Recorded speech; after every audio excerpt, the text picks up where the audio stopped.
Good morning, everyone. We'd like to welcome you to the Mesa City Council study session for the morning of Thursday, April 25th. All of our council is present because we have Council Member Duff with us virtually online. Council Member, are you there? Yes, good morning. Good morning. Item 1A on our agenda is a presentation on the new City of Mesa 2050 General Plan.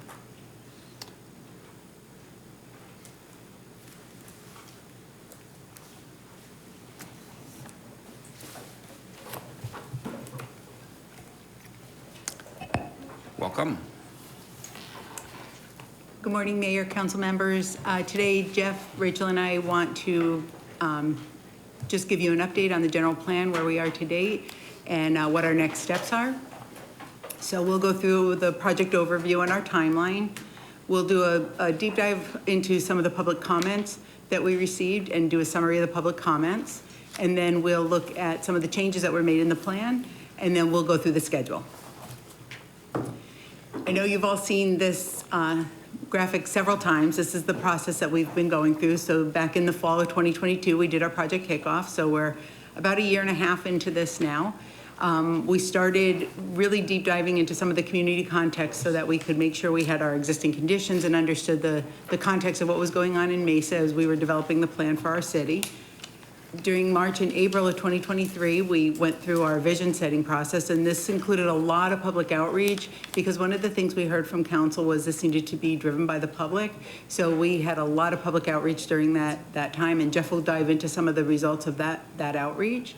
We then took all of that vision setting and that input that we received from the public through that process, and we started to look at some of the choices and priorities that we had and trying to balance how all of those things work together in the plan.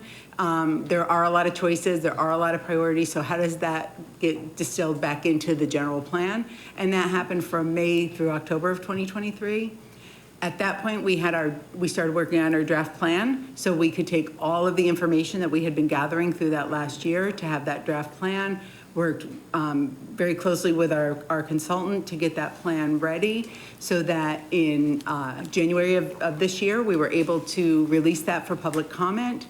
We are now in the process where we're going through our final review with the Planning and Zoning Board, our General Plan Advisory Committee, and with the City Council, so that in May, we'll be coming forth to City Council with a final plan for their recommendation or for their approval or hopefully for their approval. There you go. So again, where have we been? This just, again, shows some of those key milestones. In January 4th, that draft plan was released.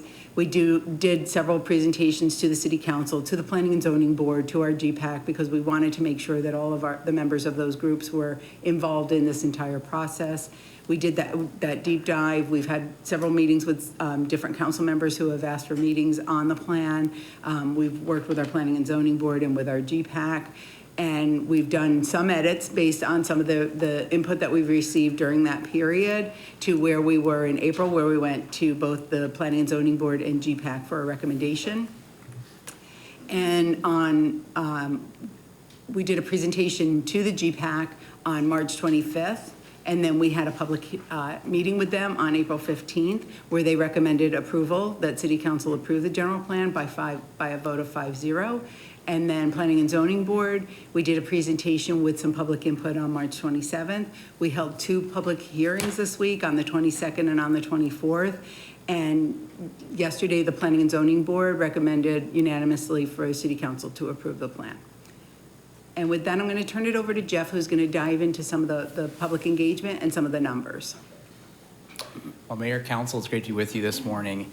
I'm going to start at the very high level and then get a little more granular as I go, but we started this process a little under 2 years ago, and we started at that point immediately counting at different events that we were doing, how many people we were talking to. And we totaled it all up, and it comes to just about 14,000 total engagements.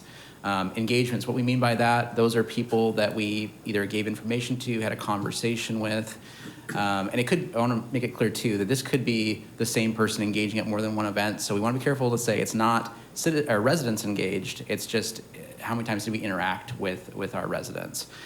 We had just under 30,000 visits to our website, just over 4,000 pieces of tangible data points that we could use to help guide the decision-making and crafting of the plan.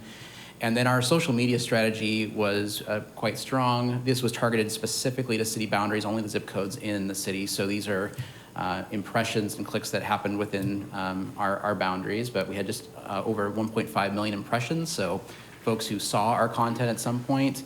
And then for clicks in English, we had over 14,000. That's people who saw our content and thought, okay, I'm going to navigate to the website now or take a survey. But they were guided to our content through our social for a total of 17,808 clicks. So our public in-person engagement and our online, they're actually quite separate. You could aggregate those. We were trying to be conservative, so we didn't do that. But if you were to aggregate those, we had over 31,000 engagements with residents through this process from beginning to finish. So the public comment period, as Mary mentioned, it opened on January 4th, ended March 4th. That was, of course, we had public meetings, one in each district. Each of you attended. We appreciated you seeing you there. And then we also wanted to mention that this review included all of our neighboring jurisdictions as well as a number of state agencies and organizations which all reviewed and provide comment on the plan. So it was a very robust and thorough review. So how did we let people know it was out there? That was very important, raising awareness for people who chose to engage. We, of course, used social media. I've talked about that. We used paid advertisements through newspapers, both in English and Spanish.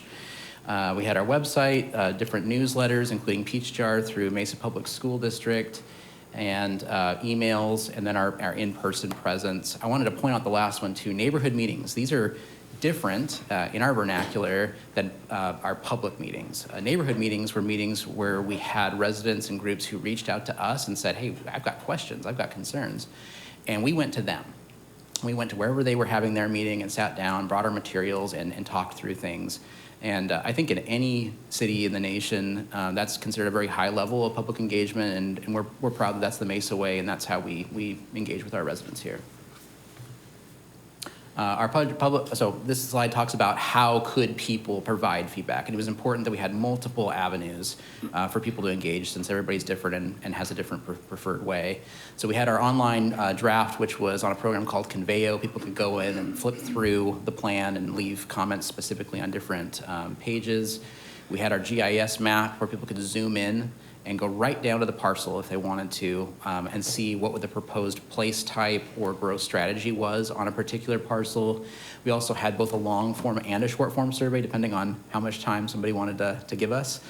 And then we had booths at all of our libraries. Our partners in library are awesome. And we used a service called Zen City, and that partners with the city. And that survey was specifically going to try to engage with folks who don't typically engage in government. And so we got to hear from a very broad and diverse cross-section of Mesa and get their feedback as well. People could also just email planning staff or myself and then send traditional mail, which we did get a few pieces of traditional mail, which is great. We like seeing that. Unusual, but we love seeing it still. Jeff, we have a question. So how many survey responses did you get from Zen City? Next page. Oh, sorry. There you go. Thank you. Yes, thank you, council member. For Conveo, we had 339, 190 survey responses, 110 of the place type map where they could zoom in and give a comments there. And then Zen City ended up being one of our biggest responses. So on top of people just filling out our survey, they took an additional step to go into our open response and then type something and tell us what they thought. So we had a number of feedback there for a total of 1,200 comments. That's just for that 60-day review period. Of course, we'd love to hear from every single resident in the city, but as staff, that gave us quite a big body of documentation to go through. We began to see some patterns, and I'll turn it over to Rachel to talk about what we started seeing and what changes we made based on the feedback. So we took all that feedback and we really distilled it down to determine where they were making comments on in the plan and what the topics are that they were discussing in their comments. And so what you're seeing on the screen is the results from all those public comments and where those topics and where those comments were left on in the plan. So you can see the majority of the comments were provided within the land chapter, and that really has to do with the fact that that growth strategy and the place type map that we had out for the public to comment on, that falls within that chapter. So we received, if you went back, it was like 110 comments specifically on the growth strategy map and place type map. So that's why there's a lot more in that chapter.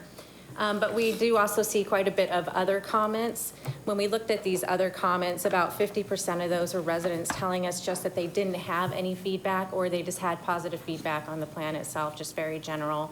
And then the other 50% were really just things that you couldn't respond to in specific. So they were kind of political ideology kind of comments about what they think about Mesa, just some community involvement comments about how they feel about how it was engaged. So just very kind of miscellaneous comments for the rest of those other ones.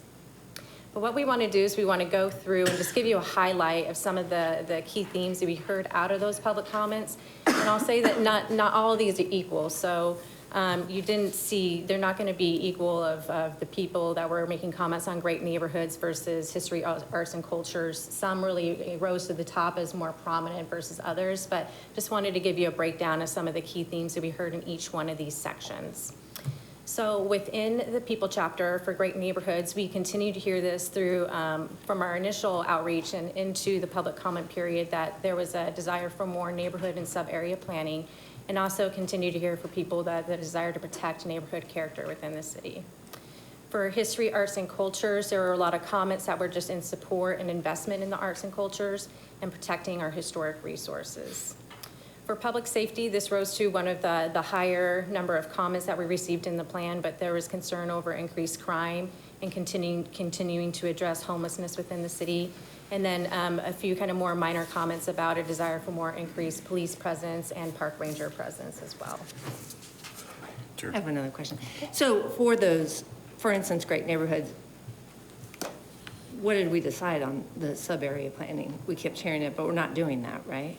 It's going to be something that will be addressed in the action plan as one of those steps that we want to do to take forward to implement some of the general plan. So we're quite at that point where we're discussing the action plan, but in the future you will see that as a topic coming out of that document. Okay. Yes. There it is. I forgot how to work that apparently when I was going. On the issue of public safety concerned over crime, unfortunately I don't see any of the police chiefs here, but this seems to be more of a perception than a reality. Yeah, so it'd be good for PD to have a conversation, maybe I'm talking to Mr. Brady more than anybody else, to have a conversation about whether that's reality or not. But for I'm curious because the point below it talks a lot about park rangers and police. So I think these things maybe are tying in together too, is we're seeing some of that homeless process bleed out into the parks. So from a general plan perspective, how would we address that? Are we looking at crime prevention through environmental design? Are we looking at activating the park? Are all of these things true? How would this tie into a general plan from these statements? We do have some general strategies within the general plan that talks about continuing to address homelessness and continuing our path to housing path to recovery, if I'm saying that right, please correct me if I'm wrong. But that program, and also there's sections in the plan that talk about public safety and improving the relationship between our police and our community to make sure that there's that trust there. There's that point of contact for people to feel comfortable to reach out to our law enforcement and safety providers. Okay, and then from... I was just going to say, the reality is, though, you got a lot of comments that don't fit inside the general plan. That is correct. And so we just need to find another way. We had I think, 4-hour discussion last week about public safety, and I think we tried to address that. And I think it's just a continuation where public safety needs to continue to tell the story and do their outreach, because for whatever reason, people always think there's increased crime, but they can't tell you how much or what it is, because the stats would tell you that there are areas we talked about last week that we are seeing increases in crime, and other areas where it's not, it's gone down. So I think that, I don't know that really fits inside the general plan. I mean, this really is, we have to keep remembering the reason we're doing the general plan is because it's a state mandate. And it requires, land use, definition, but we have a lot of other ways we can communicate, arts and culture and public safety. Maybe we just need to find a way to keep talking about that and putting that out into the community in a different way. But I don't see the general plan as the place where we're going to spend a lot of time talking about public safety strategies. We're not going to come back to the general plan and have that discussion. We'll have that discussion. I agree with you. Yeah. I think some of these comments, and I do believe that there's a bullet point that highlights that there were some comments in here that don't relate to a general plan.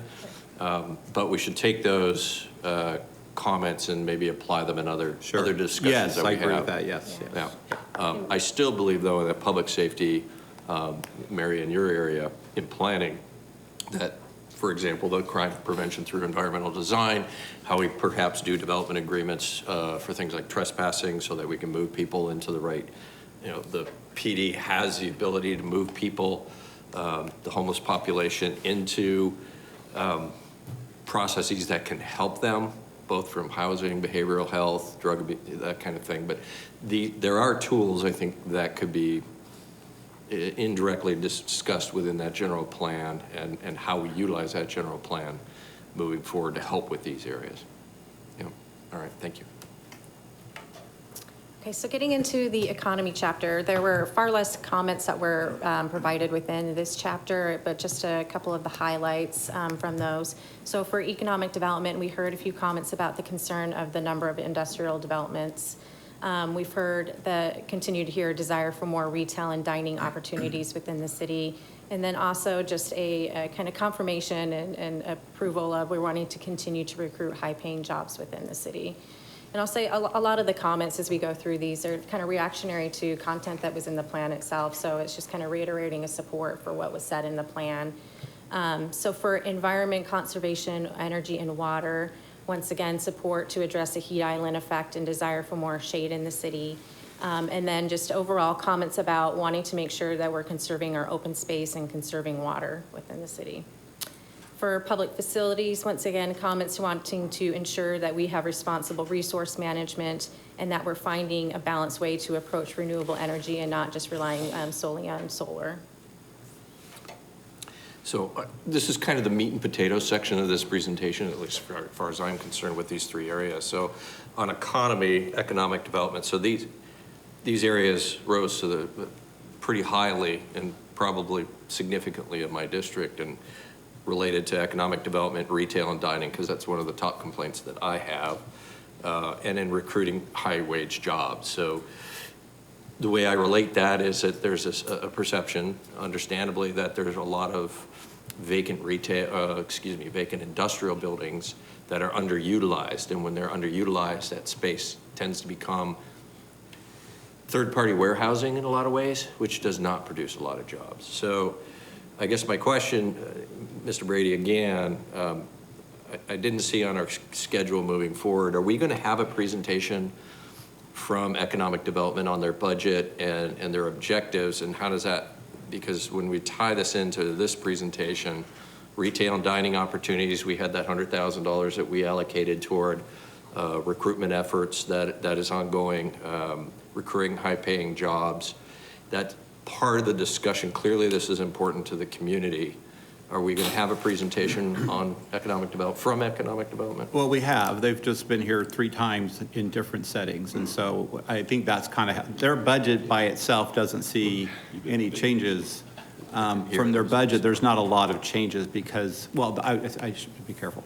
Most of their changes that are impacting the budget have to do with the opening of the new, at the studios, the small business center. That's their focus for this year going forward, is staffing that up, resourcing that up, getting all the programs. And so within the budget, the summary we gave you, you'll see that detail about what that, everything else though, you've already heard, I think Jay's been here at least 3 times talking about workforce development, redevelopment. Those are the areas that they're spending some time, resources on as far as they're going on. So, but I don't know I know we've had presentations on the retail consultant. I think that report is coming forward. We could have that discussion probably in the near future. But I think that's underway. It's not necessarily a new budget resource. I think we're interested to see the strategies that are going to come from that.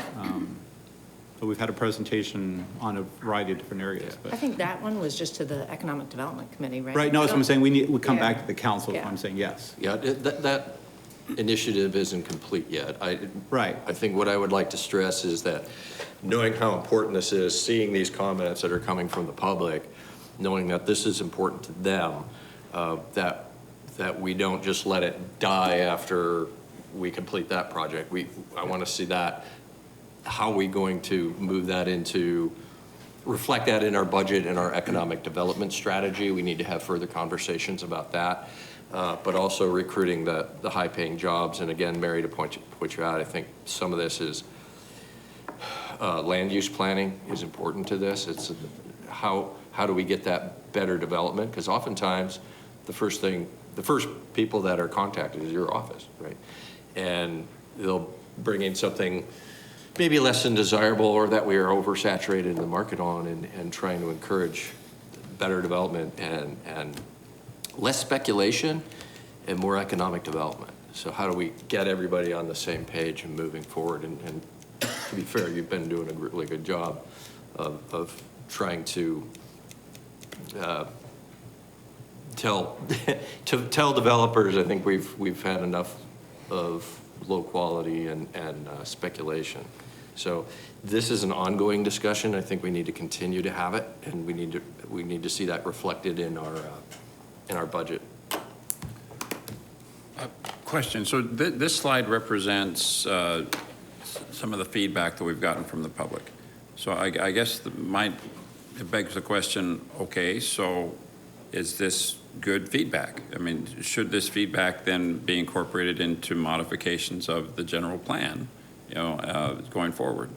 When are we going to tee up, responding to the public's responses? Yeah, Mayor, Council, so I'll say that the comments that we did receive were in response to the draft general plan that they saw, so the content that's already in the plan. And as I mentioned, a lot of them are really kind of supporting the concepts that were already in the plan. So, there are a few on this screen that continue to be comments that we heard from the beginning, such as we're discussing, such as like the industrial developments that, but I think for the most part, it really was in support of concepts that were already existing in the plan. All of these are in the general plan Okay. today. So I think what you're hearing, and again, let's be careful, this isn't like an overwhelming number, it's just we're trying to highlight in these groups. I want to be careful not to, it's a good comment, but it's not the majority of the comment. But the good news is, I think in every one of these, it's consistent. I think it's a comment supporting that's already in the general plan. All these are addressed in the general plan. Okay, great. So for example, they're not saying, hey, how come you guys aren't taking a position on water conservation? Or how come we're not recruiting high-paying jobs? These are people that are saying, thumbs up, I like that, or I might even like to see more of that. Right, and correct. And just to give you some context, in relation to the overall number of comments that we received for this chapter, the economy, there were 110. These comments on the industrial developments just represent 10 of those comments. So it's not an overwhelming amount of response, but we wanted to give you some of the key themes that we heard, more than a few times within those comment periods. Were there public comments that said, hey, there's something missing here, and we look at it and go, oh, gee, you're right, we did, that wasn't something that we addressed, maybe because we didn't think it was important, and maybe we should consider adding it? So Mayor Giles, we're going to get into the changes that were made based on the comments, and I think Got it. we'll be able to address some of that through the changes that we made based on the comments that we've heard through that 60-day period.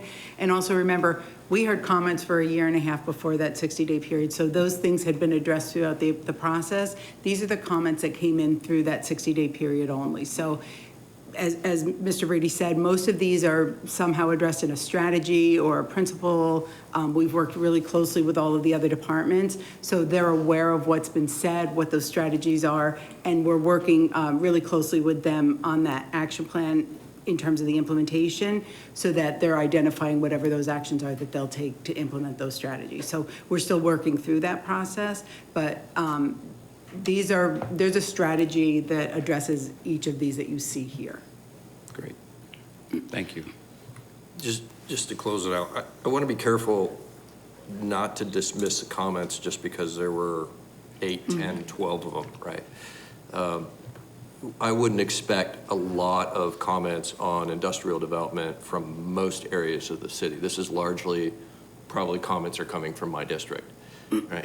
It's important to the people that made those comments. It's important to the district. You know, there are other areas, possibly, for example, might have been comments on redevelopment. You wouldn't have gotten those in my district because there's not a lot of area for that. That's going to be in West Mesa. Just because it didn't come from my district doesn't mean it's not important. So I would just caution that just because there were only 10 comments out of thousands, that it doesn't mean it's any less important. It's an important element that should be included in the plan. And if I could just make one more comment too as well. I think you're probably, it seems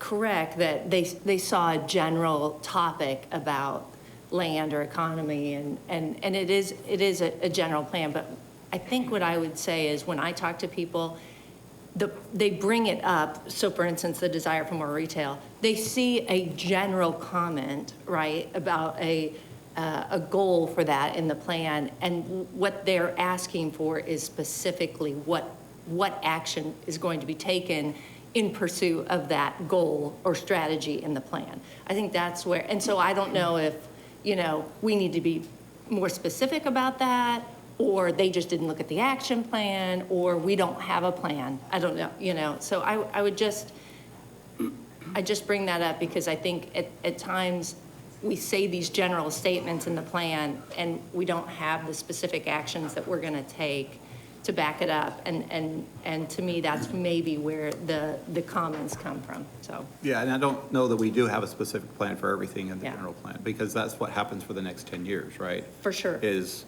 giving policy direction from the council to prioritize, because the action plan, and the biggest, you know, comment I have back to the staff is you can't give me all of this and expect all of it For to sure, but we happen. should probably prioritize and No, start with that's what my- the highest comments Right. come out. Well, I think it's, and also it's kind of where we have programs where we can achieve things also.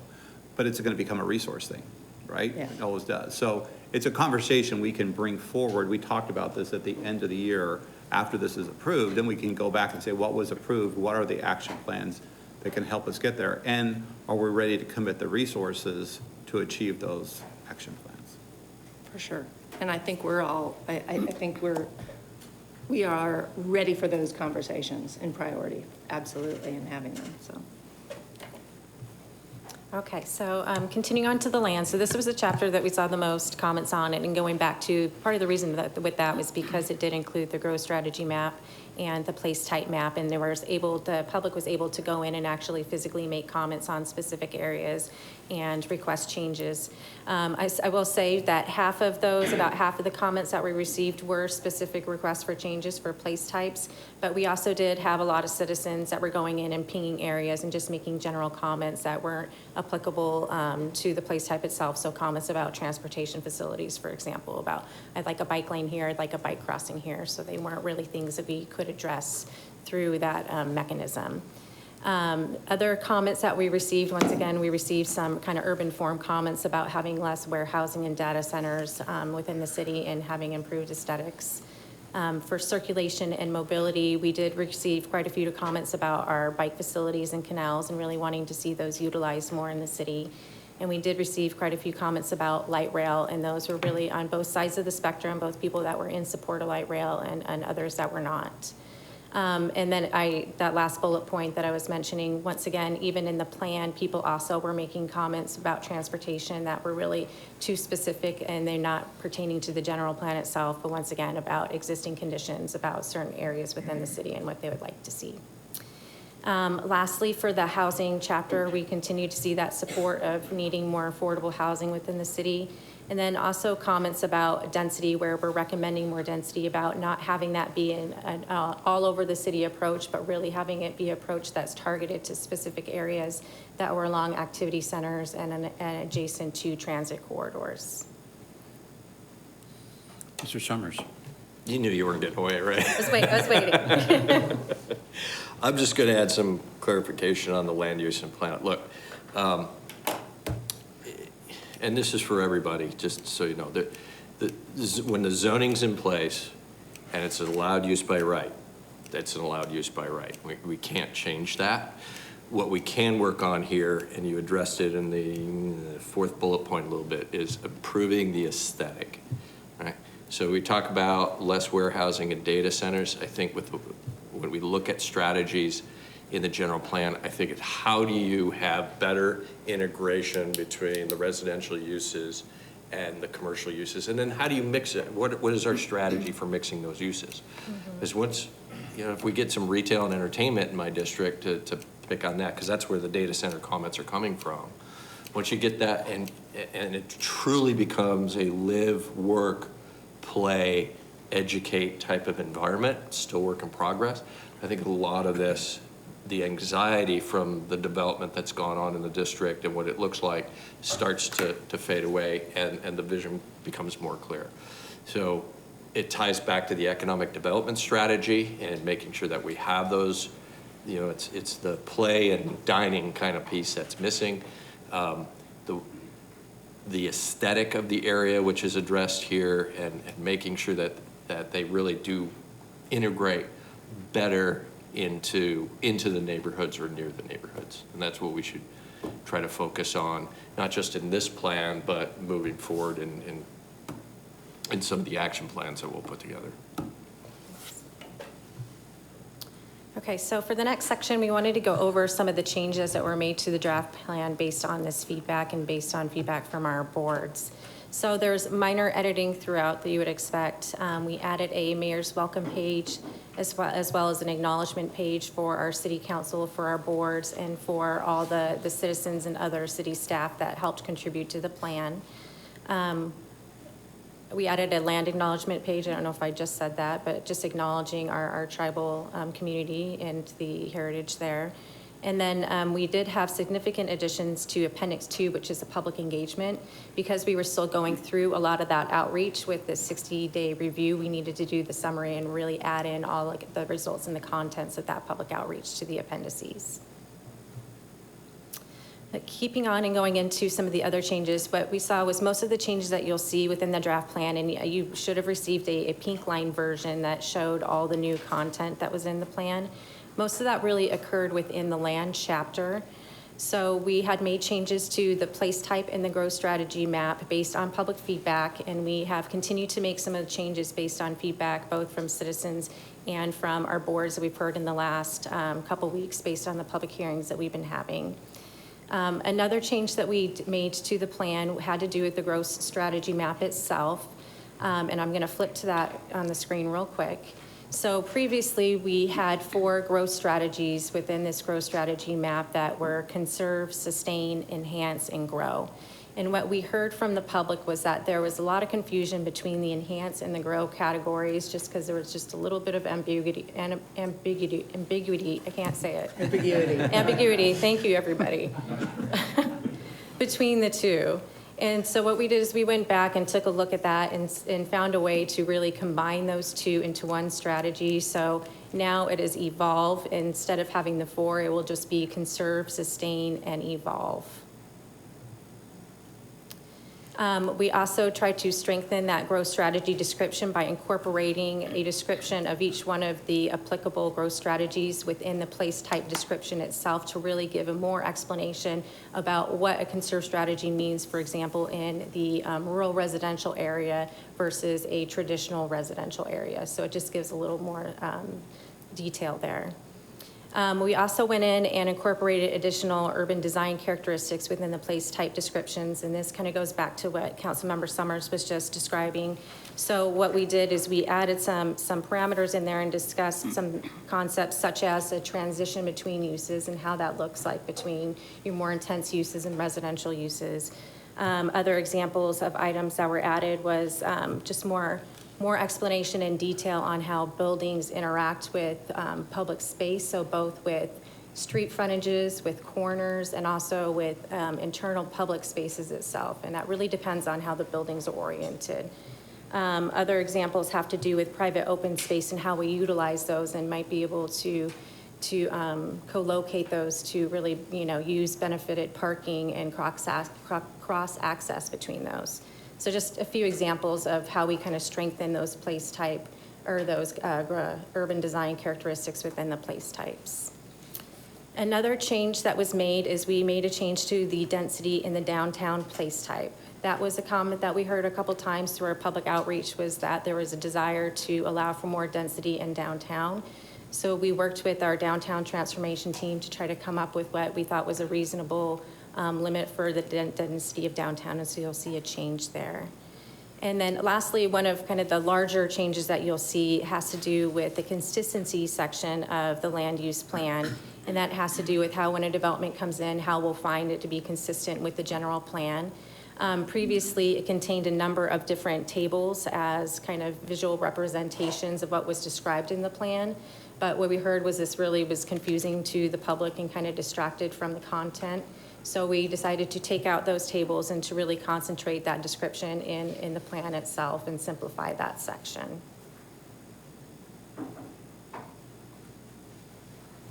So I guess before I move on to next steps, were there any questions on the changes that we had made to the plan? I'm interested in the growth strategy map. Kind of, I understand why you changed to evolve, but it seems to me, how did you go about, what was the process of determining the areas, I guess, is what was the underlying process and analysis? Because from what I can see, it's essentially single-family residence or sustain, commercial areas or evolve. I mean, that's probably oversimplifying, but that's sort of what it looks like to me. Yeah, there's a lot of different kind of criteria that we looked at as far as the status of the land. So we had a couple different, we had an analysis that our consultant had done about the kind of redevelopment potential of land itself. So identifying areas that were vacant, areas that were prime for redevelopment, areas that were blighted.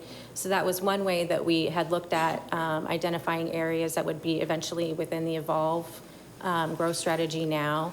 But in other areas, largely it was looking at the kind of qualitative aspects of an area to see if they're neighborhoods, we wouldn't really want to see and expect overall changes to those. We want to see those remain in their general state, but we would want to see some continual redevelopment and adaptive reuse, infill of those areas.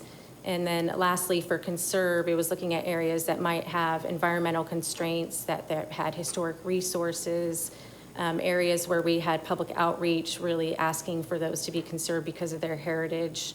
But those are just examples of how those were determined for those categories. I might jump in there too, if it's all right, Rachel. There was also a painstaking quality assurance process where we spent pretty much 2 days going block by block, parcel by parcel through the entire city in a grid, and just verifying that analysis that Rachel described was accurate. And there were some times where we'd see maybe a vacant infill parcel that was sitting there, and we're like, wait, why is this sustained? We really want this to infill. We want this to grow. And so we would go through parcel by parcel and just verify those as well. Okay, thank you. Councilmember Duff, anything you'd like to share? Yeah, a few things. Well, it was kind of along the same lines as what Jeff brought up, and since he's now on our redevelopment team, I'm sure that we're taking our RDA areas and making sure those properties on this growth strategy match up. So since we're prioritizing our RDA areas, that we have the allowance to be an evolved property. Yep, perfect. Absolutely. Exactly. Yep. Yes, Mayor, Councilmember, that's exactly what we did. We took into consideration other overlays and thinking about how other plans would affect growth and where we wanted to see that, and we absolutely took those into consideration. And so, Mayor and Council, you see you have both redevelopment areas, and certainly, I think we'd all agree, anything along Main Street, right, from one end of the city to the other end of the city is an opportunity. And those fall within most of those RDAs. That's right. And then everything on the southeast is evolved, but it's not in a redevelopment standpoint. It's more in a greenfield opportunity of new development. So you kind of have, evolved can mean both redevelopment, but also can be new development at the same time. And I'll just finish up my comments so I don't have to interrupt again if you don't mind. So I just, my general comment is I wanted to thank the entire team for all the work that they've done. It's just tremendous. I listened to the planning and zoning meeting last night, and they were able to incorporate a lot of that feedback, again, from the public and from the GPAC committee. And it's a tremendous undertaking, and I think they did a really good job. And I just want to commend and thank everybody in planning and on the general plan update team for all their work on this. I think we've really implemented a lot of the comments well. So thank you on that. And then I think my next comment is just, the key step to implementing a great plan will be the implementations. And I know that's yet to be forthcoming. And our implementation plan, our action plan, I guess we call it. So we'll dive a little deeper on that. Thank you. Thank you. All right. So Mayor, Council, our next steps is that we'll be bringing this back to you on May 20th for your action, and then back out to the voters for their ratification on November 5th. And I'll jump in here one more time too. Want to make it, let all our residents know as well that if they want to get a copy of the plan, that is online, a digital version, but if they want to get their hands on a physical copy, we will have copies at each of the Mesa public libraries, not Express, that's the only one we won't have it at, but all the other ones. Come on. I was told no, I asked. They said very nice, because librarians are very nice. But we I'll go put one in there for you. Okay, thank you, all right. So it will be there, too. And then we will also have plans here at City Hall, Clerk's office, we'll have it at our office. And if any resident would just like a copy, we'll work with them to get them a copy so they can have it in their form of choosing. Thank you. So May the 20th is when we will say thumbs up, thumbs down. This is going to the voters. Yep. We need 5 votes for it to make it to the ballot. So that's what we have to, the timing is getting it available to put on the ballot. Okay. So when is the deadline for us to make that? I mean, I'm just saying, if there's, I don't expect that there's any opposition. June 3rd. June Yeah. 3rd is the drop dead to get it Right. on. But we will post this for the agenda on Tuesday, May 14th. All right. Mr. Freeman. Thank you for your presentation. So I've been thinking about what you've been saying, and I think it's very important. On the growth strategy, on the Evolve portion, are there zoning designations attached to the Evolve designation? So Or is it just a general? The growth strategy, it's similar to the place type where it's in the general plan. It's not tied to the zoning specifically. So they each do associate to a parcel that does have underlying zoning. But I'm not sure if I'm answering your question. But they're not necessarily directly connected. There's No. just an intention of how you look at that property for future development, right? Well, that's my question, because obviously you've experienced neighborhoods are pretty sensitive what type of infill or development might be impacting them. Right. And so with the current zoning that's on the parcel, Oh. I think it's important that they have a voice into that. Sure. And they have to understand the growth strategy and not being so confined to a box like LI or neighborhood commercial or all the other types of zoning. No, and Mayor and Councilmember Freeman, that gets more into the place types, because the place types themselves do have what specific zoning districts would be permitted to be used within each one of those designations, as well as the land uses that would be appropriate there. Okay. So some of my thoughts as we move forward on this, I think, land use, transportation, and they match the characteristics of our neighborhoods. Our neighborhoods are very important. I mean, that's how Mesa kind of rolls with our transportation corridors, our arterial streets, so we maximize our infill and the types of developments that we have that surrounds our neighborhoods. For example, I guess I got some feedback from some of the neighborhoods, why are we doing this in this certain area when it doesn't really match the characteristics of our neighborhood? So my point is, we need to be able to listen to our neighborhoods to maximize what type of development or infill that will be impacted and maintain the characteristics of the neighborhood. That's what I like to focus on.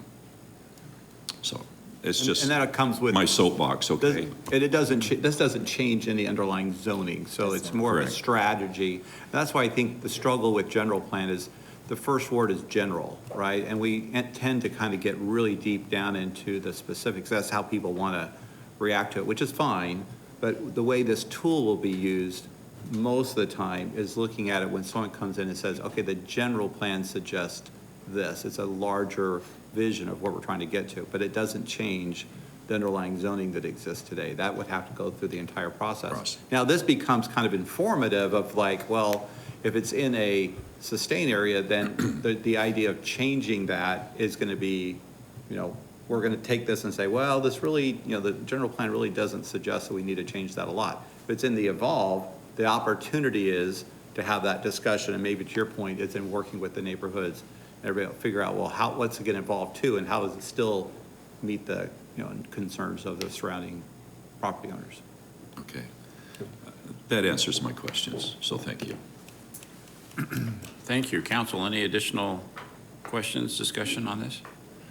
All right, well, I'll echo what Councilmember Duff and others have said. It's thank you for such an impressive effort, for the way you've engaged tens of thousands of people in this effort and worked with city boards. And I think it's been, I don't think there's any legitimate criticism that we haven't really done an in-depth dive on this and prepared something that's got a lot of community engagement in it. So thank you for making that happen.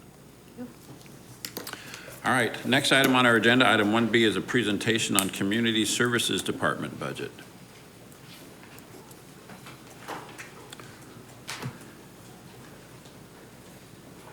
Welcome, ladies. Thank you, Mayor and City Council. Good morning. I am Ruth Giese, Community Services Director. With me today is Michelle Durkovic, our Senior Fiscal Analyst. Community Services has had a tremendous year, providing impactful programs and services for our public. This is in large part due to our entire staff, so I want to thank them for all that they do to serve everyone in Mesa. We're starting with our public purpose, strengthening our community by providing housing assistance, animal advocacy and control, community engagement, and support of essential community needs for residents.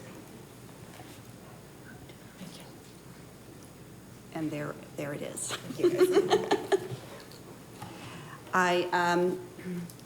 We're going to start with our priorities, and we have 3 main priorities, and I wanted to highlight some successful objectives that we have accomplished this past year. The first is our support of self-sufficiency and housing stability. Expansion of our Homeless Solutions Office includes the hiring of a manager, a new coordinator, and our public safety liaison. We continue to meet regularly with our interdepartmental strategy team to create collaborative methods to maximize resources to reduce homelessness. I also want to highlight the successful completion of our ESG CV program. We received the funding through the 2019 CARES Act. 16 activities were funded, including an emergency shelter, street outreach, and homeless prevention. A total of $5.1 million was expended by the due date of December 2023, and it served 22,000 persons. We also, in April, are celebrating the 50th anniversary of CDBG and Fair Housing Month. Our second priority is to educate and engage the community. I want to highlight our volunteer program. Event volunteers are back to pre-pandemic levels. Folks want to get out there again. They want to engage with our community. Our volunteer events get easily filled now. We had over 4,300 volunteers this past year, and we just celebrated National Volunteer Appreciation Week last week. Also to highlight is we've really continued focus to educate on the proper handling and treatment of animals. Animal Control works to engage during the police academy, meeting with park rangers and others. We were able to connect with 765 different people, giving them that training. And we also just celebrated National Officer Appreciation Week last week. So we've had a busy month in April. Our third priority is to operate the Mesa Way. This is really a focus on operational excellence. We want to identify that our housing authority continues to be a high-performing agency for the 15th straight year. We also want to highlight that our animal control officers, Hernandez and Ibarra, received an Exceptional Performance Award this past year from Chris Brady. Thank you.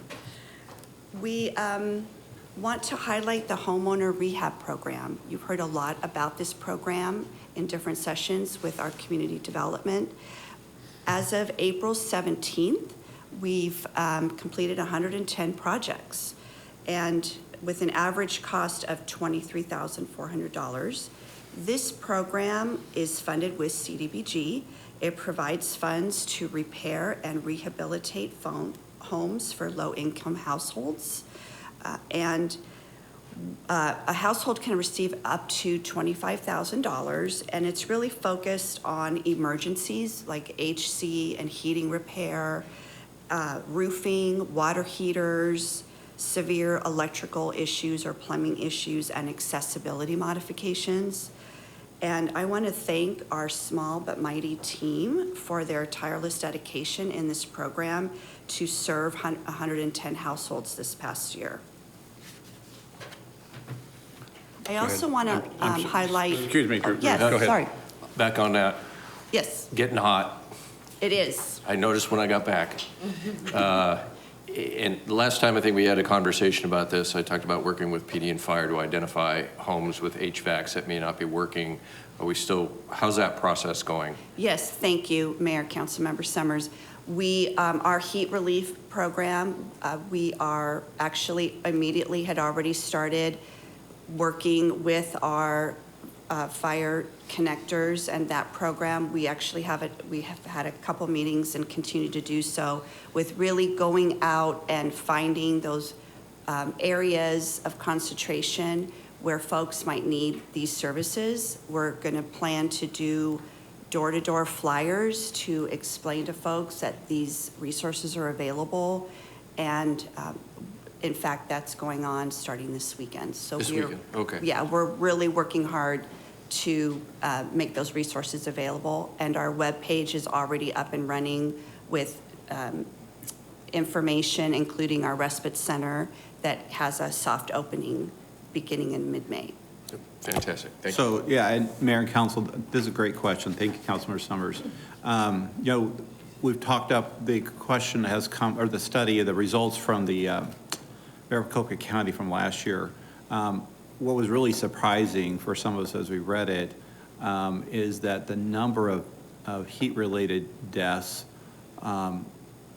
it was surprising. It's what we think, well, maybe it's mobile home parks, it's RVs, and not to say there weren't any, but the majority of them were actually in single-family homes where, I'm not saying of all deaths, but the deaths that were inside, because majority of them are someone who was outside and exposed, but those inside, it's homes where there was an air conditioning unit, but it was either turned off, Candace, or not Or working.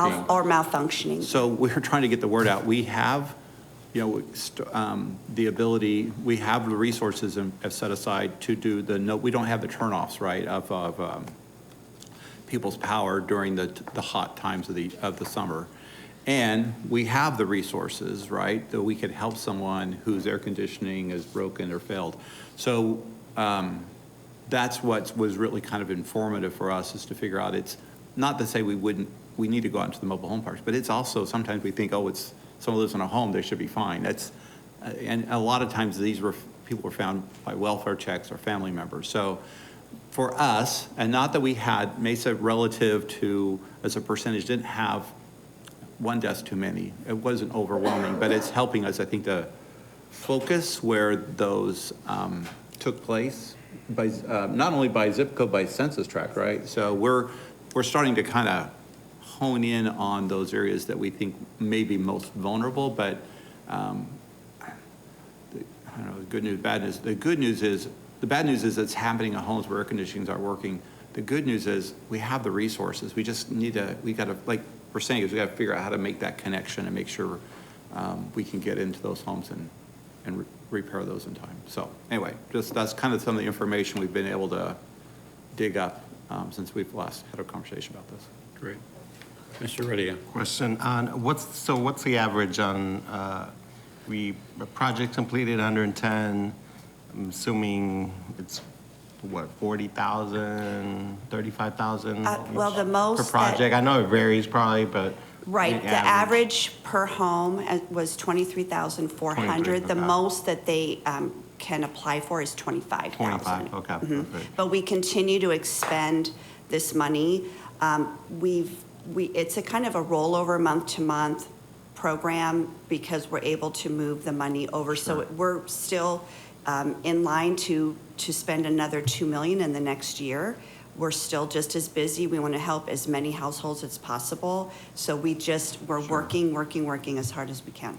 Are we looking for additional funding, especially like on heat mitigation, AC repairs? I know the state got an infusion of money more recently around sustainability efforts, a lot on solar, but there are some heat mitigation funds available that I saw from the state and then also the federal government through the various pots of money with EPA and others around heat mitigation. And I don't know if For the home, protect the home, or? I think you can, cities can apply in various different forms from what I saw. And maybe, there's a way to apply for assisting people with, being so hot here, assisting people with AC repairs or upgrading their ACs just based on the where we live, right? So I think making a case on that end, I think cities can provide, a streamlined operation and protect, residents out there that maybe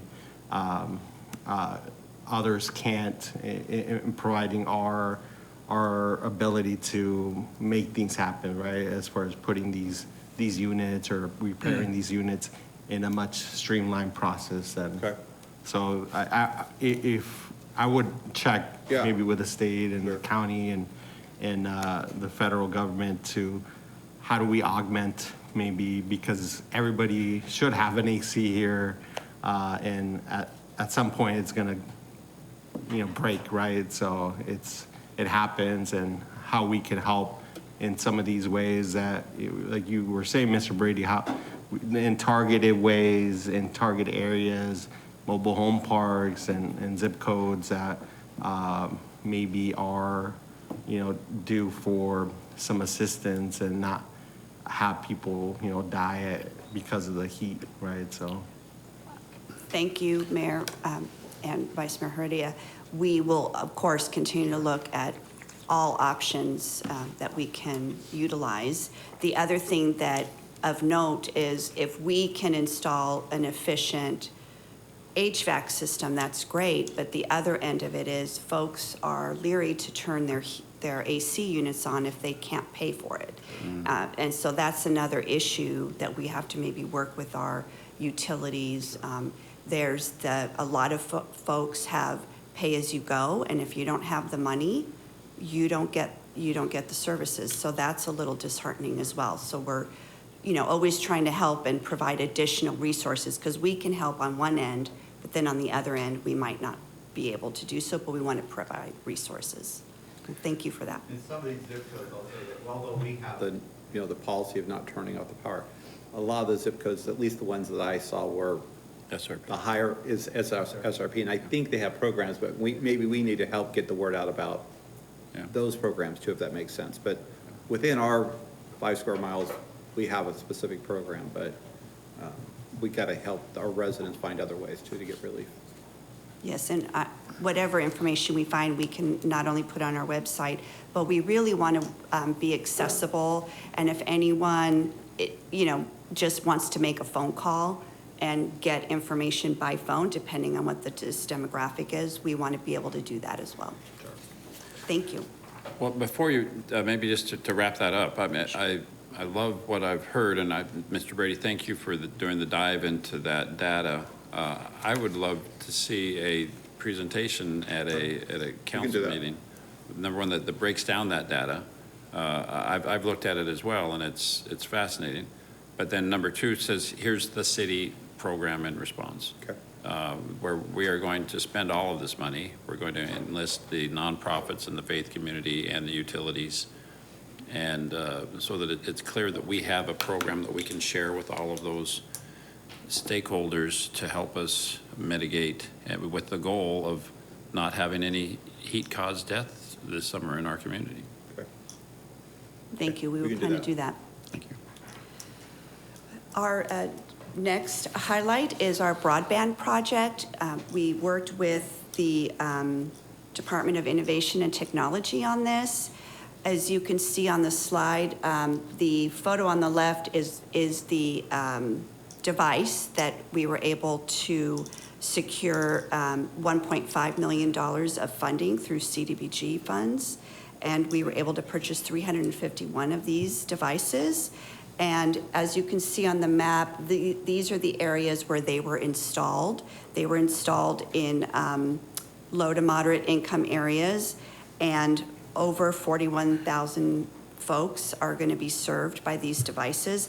And the collaboration with our Department of Innovation and Technology really helped us to get this out into the community a little bit faster than anticipated, because we were able to infuse these funds, and it was a great partnership with the department. Also highlighting our community engagement programs. On average, we connect with 6,000 residents a month. Of course, this includes all the events that we help out with like Art in the Park that was just done over this year, our Together in Service faith-based launch this year. We continue to have leadership classes, next door trivia education, our newsletter that goes out to so many, and also the Alston House. We're going to be talking about the Alston House in a minute, and we continue to connect with residents through the Alston House as well. And I'll turn it over to Michelle for our financial summary. Good morning, Mayor and Council. This is Michelle Durkovic, Senior Fiscal Analyst for Community Services. We'd like to share with you our financial summary. It shows how we ended last budget year, our current budget year, and next year's proposed budget. As a reminder, the funding sources for community services primarily are federal funds and a small amount of general funds. In the last few years, we've also received and expended COVID CARES funding. When we came before you last year, we mentioned that in fiscal year 23-24, community services would be restructuring our department's budget for clarity. And I'd like to report to you that we successfully completed that transition, and it's now reflected in our 23-24 budget and going forward. We were also able to create 2 new divisions, animal admin community services and human services. Through these changes, all divisions now align with our public purpose or our core business process. When we compare the fiscal year 23-24 year-end total to the prior year, just a reminder that we also carry over funds from Community Development Division and a small amount of funds from our Housing Services Division.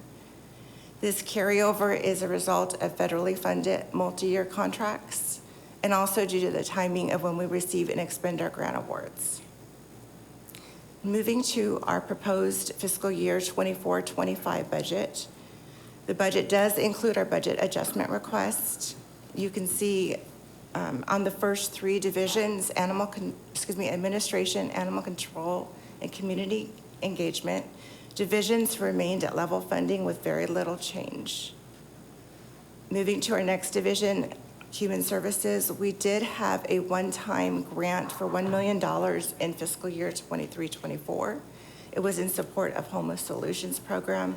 That is why there's a decrease in 24-25 proposed. And then for our next 2 divisions, Community Development Housing Services, we do expect pretty much level funding for them as well. So Community Services budget does consist of 42.6 million. We do anticipate approximately about 23 million will be carried over from 24 to 25. And for our next slide, this was our reduction request for our departments.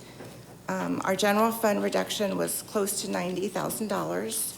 All divisions were asked to participate. And although this funding does not appear to be a large amount, the general fund does make a positive and significant impact for our programs such as animal control, community engagement, and human services, and the volunteer coordination program. A significant part of our reduction came from a department program cost savings. The other savings were recognized through categories such as materials and supplies and temp services.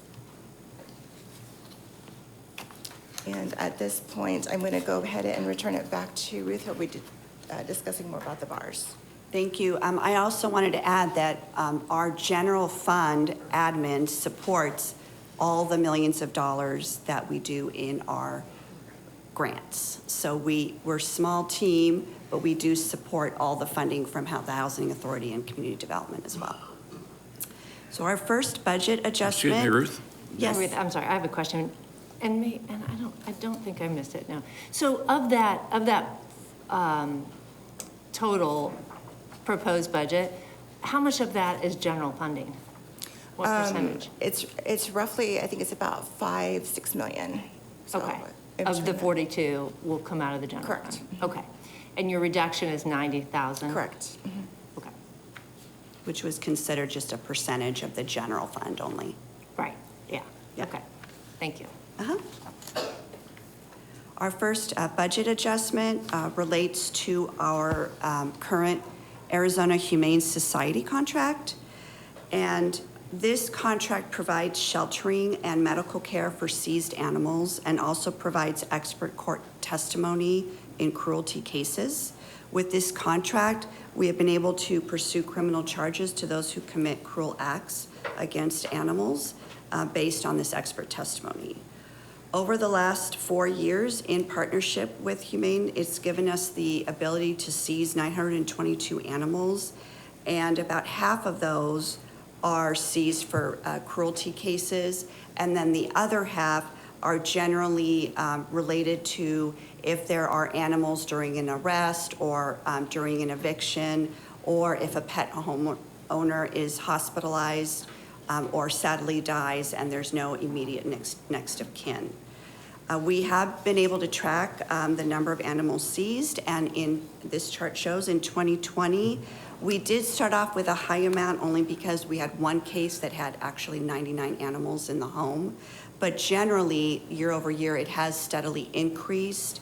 And we can attribute the latest increase to the fact that we've had those classes with officers, and they're really starting to understand the cruelty cases and understand how they can reach out to animal control and make those calls and make that connection. So we're happy that we've been able to see that. The proposed budget includes an increase of $94,000 for the first year, with a 10% annual increase for 2 additional years for this new 3-year renewal contract. With our Alston House, we want to establish an annual maintenance and operations budget to preserve and continue to preserve a historic community asset. And it's part of a heritage neighborhood, our Washington Escobedo neighborhood. The home is made available to the public for small neighborhood meetings, and such as, book club. We do also offer mini tours on occasion, and then for a small graduation from the school in the neighborhood. We're asking for an annual maintenance of $20,000, and this will include general cleaning, the landscaping, general repairs, our alarm system, and utilities. This fiscal year, we are actually using department savings to paint the home and to update the landscaping of the property. And at some point, Mayor and Council, we're going to have to, this is really just maintenance. We're going, at some point, we're going to need to work with the community because there's some larger investments that need to be done to just keep the building going. We've battled termites, we've battled all kinds of issues out here. So there, at some point, we need to have a conversation with the entire community about the commitment we're going to make, because it's, at this point, we're just doing very basic maintenance. But at some point, a building of this age and just, it's going to need some significant improvements in the near future, so. Chris, do we own the building property? City owns it? Yeah. Okay. Thank you. Yeah, but I just want to underline what Mr. Brady said. It's important to preserve the Alston House, so that's job number one. But I think right now it's just being preserved and nothing else. And so we, Yes. if we could find a productive, you know. Use just because of the age of the facility itself, so. And the size, the indoor size Yeah. really can't accommodate a huge number, but we do have the option to do things on the outside for events and things like that for the community. Yeah. Yeah, I'd love to get some thoughts from the community to see if there's a productive, somebody that can come in and on a daily basis, you know, fix the broken windows and make sure the weeds aren't out of. Yeah, and I think it's just, also it's just kind of a discussion about, I mean, we need to preserve it, but what does that mean going Yeah. forward? It's, do we need to preserve it so it could be actively used, or is it preserved more kind of a museum type, or you can visit to see and do something? I think there's still more we could do to tell the story. I mean, there's a plaque, but I don't know. It's just, there's a future conversation needs to be had here, so. I agree. I would Yes. agree, Mayor, but I would also bring up that preservation and reuse of these historic sites was part of the presentation we just heard on the general plan, because that was a bullet point in that. It was of interest to the community that we see that our history preserved. So, Yeah, but I think that we all agree that's, nothing is going to happen to the Alston House. We're going to preserve it, but the question is there a way for it to get more TLC than just a monthly drive-by from the city that makes sure the weeds, you know, that it's just preserved and nothing else? Is it Mayor? probably a community Sorry. group that does anything?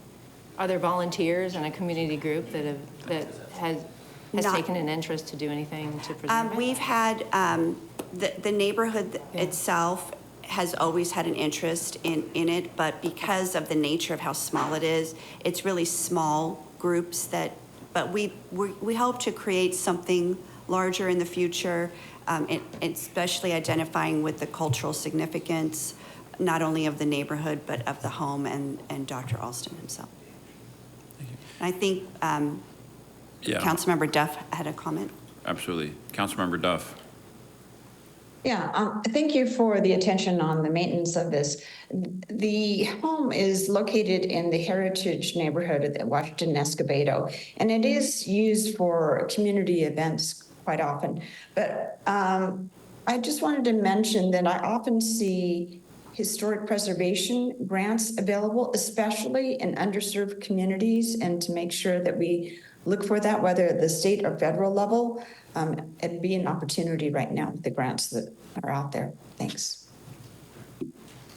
Thank you. Moving on to our next budget adjustment is for heat relief services. We were just talking about it earlier. As you recall, council approved the intergovernmental agreement with the county public health department to provide the day respite center over the summer months. And the services will include air-conditioned space, water, an area to rest, meals, navigation services, medical care, showers, and more. We are planning a soft launch May 15th, and then full hours towards the end of the month, a Monday through Saturday schedule. We are, this already is being updated on our website, and we're working with all our partners so that everybody is aware of where they can go. And this includes that door-to-door information I was talking about earlier. We will include information on where the cooling centers are and where this day respite center is. And with Ruth- this. I'm sorry, Ruth, go ahead and finish. Okay, I just wanted to let you know that with this, the IGA funded the $235,000 for the respite operations. What our budget includes is including security for the site as well as contract administration, and that's for an ongoing adjustment of $75,000. So the county picked up everything But- for the security And contract management. and contract yes. management. Yes. So we're picking up the balance. Yes. That's great. The fact that we only offer daytime heat relief, you know, I think Phoenix has a location or two for overnight heat relief, and so the question is, should we aspire to find overnight heat relief? And so I'm wondering, is there any collaboration between Project Off the Streets and, you know, if folks say, hey, you're putting me out on the street, it's still hot, I don't have a place to go, do we say, okay, well, let's call the Windermere and we'll check you in? Or what are we going to do in that scenario where we're evicting people, saying, get out and? Well, first of all, we probably won't evict anybody if their bill needs to be paid. We'll figure that out. Well, I mean, from. This is a homeless person, out of the days, the days. From the respite sorry, center. Right. sorry. Yeah. Right. Well, there are, and Mayor, Council, there are other areas where they are open a bit later, and we will have that information, be able to let folks know where they can go. Unfortunately, with our current program, it is during the day, really focused on those hot months. We're happy to look into what Phoenix is doing. I know they have 2 overnight areas. They might even have a couple more where they're working with other partners. We, of course, that's part of the time there is we do have navigators on site. So we can be working with folks to find them long-term housing or long-term emergency housing. So of course, we'll be using all our resources to help everybody. But if Ruth, somebody shows up at the center and they're needing shelter for tonight, and we have a room at the Windermere, that would be available, right? I mean, we would allow that Yes, to happen. it's just so far, there's actually a waiting list for the rooms, so we would have to really see. We do have our larger room that has the kind of emergency area, so we would, of course, work with them to use our larger room with all the cots and try to make as many rooms as available for everybody that we come in contact with. So yes, Mr. Brady, we would do that. Yeah, I'd just like to hear what is the answer, you know, hey, it's 10 o'clock. Yeah. We're locking the doors. That would be a big shift for us, Mayor, to go, procure, rent more hotel rooms, more space where it'd have to be staffed. I mean, we can do it, but we're trying to get the hotel, the Grand Hotel. It's going to be a while before that gets open. It'll probably be past the summer, I suspect, for sure. But that would mean us going and acquiring an existing site, such as more, not acquiring, but at least making available rooms at a hotel. I don't know of any other type of location that we could stand up in the next few months. So it'd be creating a budget to allow for us to go put people in rooms. Now, we always challenge the challenge we've had, our model hasn't been we just give them a voucher and let them go to a hotel. We usually have other services and we have security. So, those things we could look at, but again, it kind of, it's a big lift, but if that's something council wants us to do, we could look at that. Well, I'm just asking the question right now, does Project Off the Streets just seamlessly say, okay, time to go to the Windermere because we're evicting you, we're kicking you out of the daytime respite? We're closing this door. Yeah, we're locking, it's a daytime respite. No, you're right. And so, I mean, how long is the waiting list at the Windermere? And is that the case during July and August, or do we see some seasonal reduction in services there? Yeah. Lindsay's got all the answers. Yes, Lindsay has all the answers. Yeah. Thank you, Lindsay. Well, I felt good until you said that. Good morning, Mayor and Council.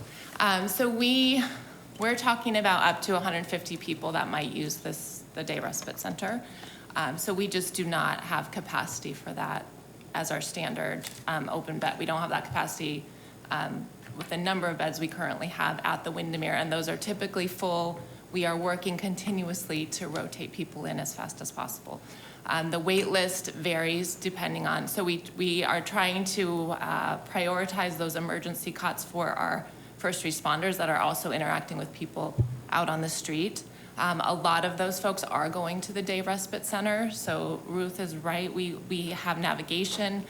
We're continuing to make improvements to that so that they can access, those navigators can access people into services. That's the goal. We don't want anyone on the street. So they're trying to get people into East Valley Men's Center and other places as well, not just off the street. So we look at any open bed and are trying to connect people regularly. I have not heard, there's some people that don't want to be housed and they're coming to this place as a safe respite during the day to get food and a shower. So it is not all of those people, but it's a complicated situation. We don't have enough beds for all the people that don't have a bed or a home. So that did not provide all the answers. No, I understand it's a complicated, and there's not a good answer, and so, but I just want to make sure we're asking the questions and we know where the holes in the safety net are. Yeah. Yeah. I mean, it probably would make sense for us to start looking for more rooms in other hotels for the summer if we need to. But that would be expanding our program. So we could start that process. Mayor? Yes, Councilmember Duff. Yes, since Lindsay is up, do we have any capacity to expand our hours or the space for the respite center? I visited the space from Resurrection Ministry, and it was full, and they had people waiting to get in. It's a tremendous service. I wish we could do more. Resurrection Ministry expressed their need and want and desire to do more. I don't know if there'd be state funds available to expand their operations, anything that we can do there. Yes, so Mayor, Councilmember, yes, that is a fantastic question. They were able to secure a different space. It's in the same location, so it's in a larger strip mall. They've expanded their space. They've doubled it from about 3,000 to 6,000 square feet. So that will allow them to invite more people in and allow them to stay throughout the day and eliminate some of those capacity issues they have had last year. So that is one significant improvement. We are staying open a little bit later into the evening.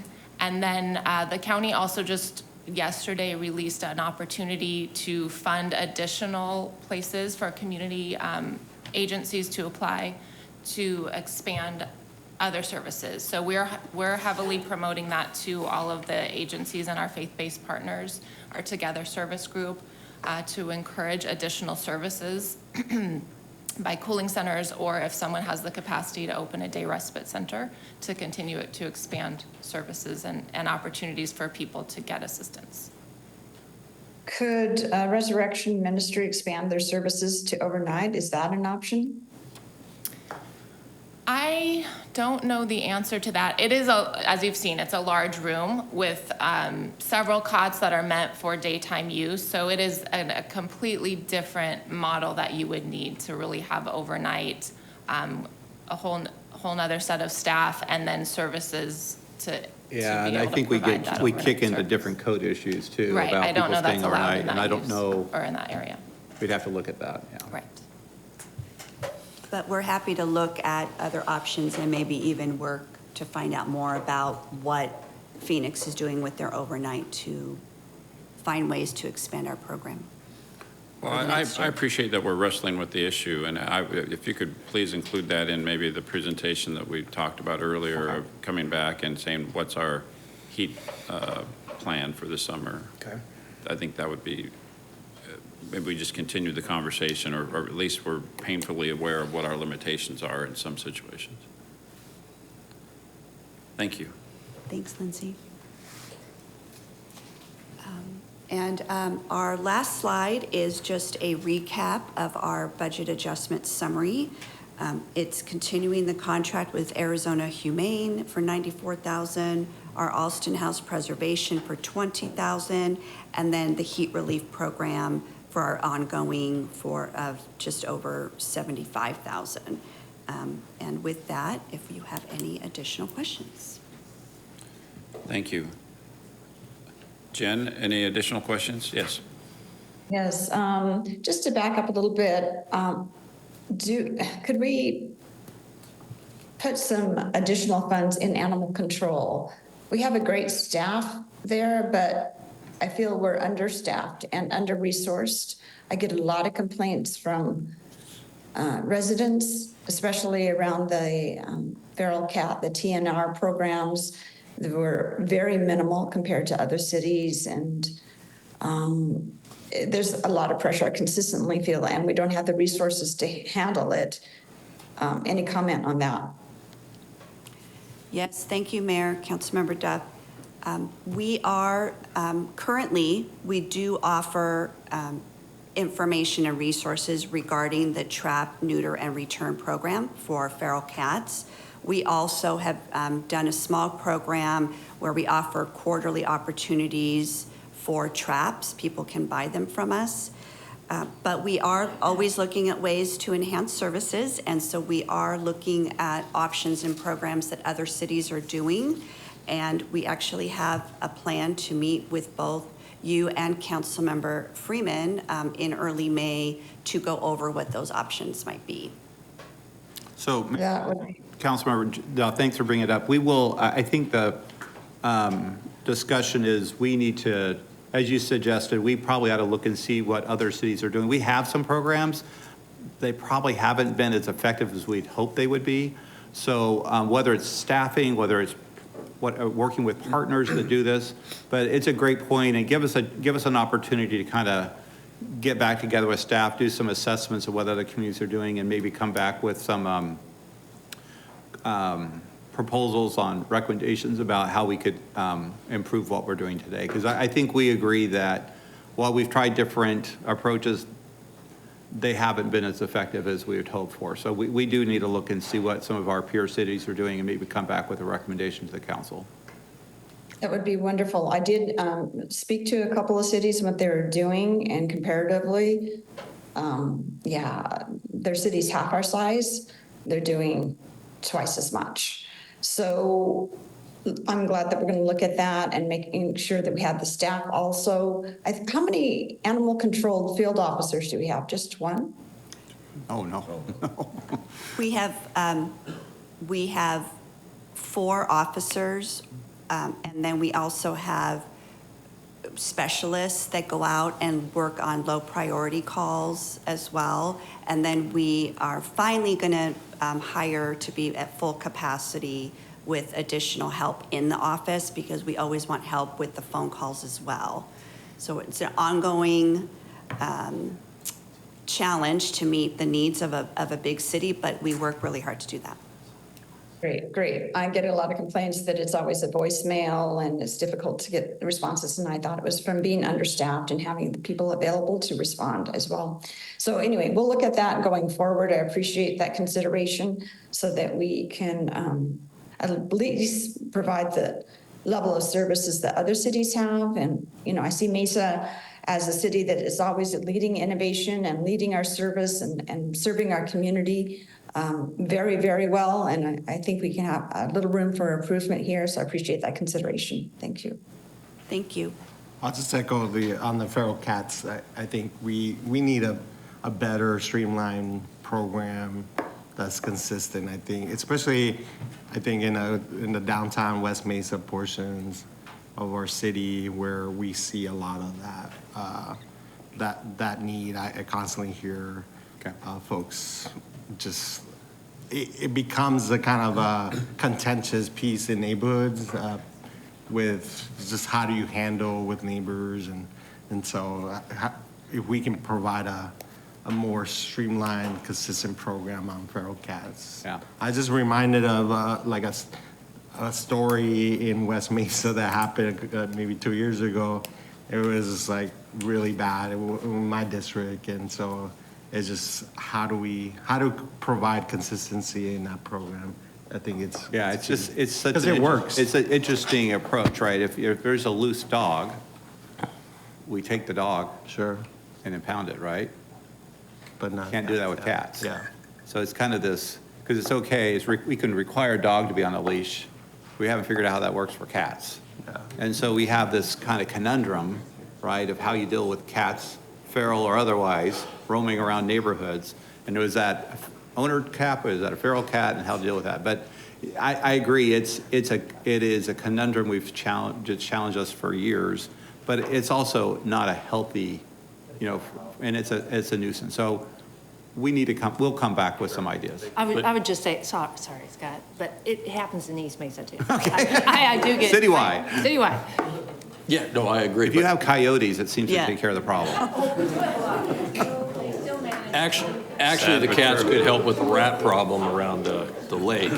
But this is a state law problem, how state law defines cats, is it Yes. not? Yeah, that's what's They're creating free issue. to roam. Yeah, right. Real brief, what does that look like in the state law? How does state law define a cat versus a dog? Well, they're free to roam, They're free to roam. yes. That is the challenge that we have with Right, dealing that's with why the cat problem. there's no leash laws for cats. Right. Yeah. And it's not so much on just the free to roam, it's the reproduction where they're often people will feed and they'll expand, and then there's babies everywhere and they're dying and they're a nuisance and a menace, and the quality of life for those animals is deplorable.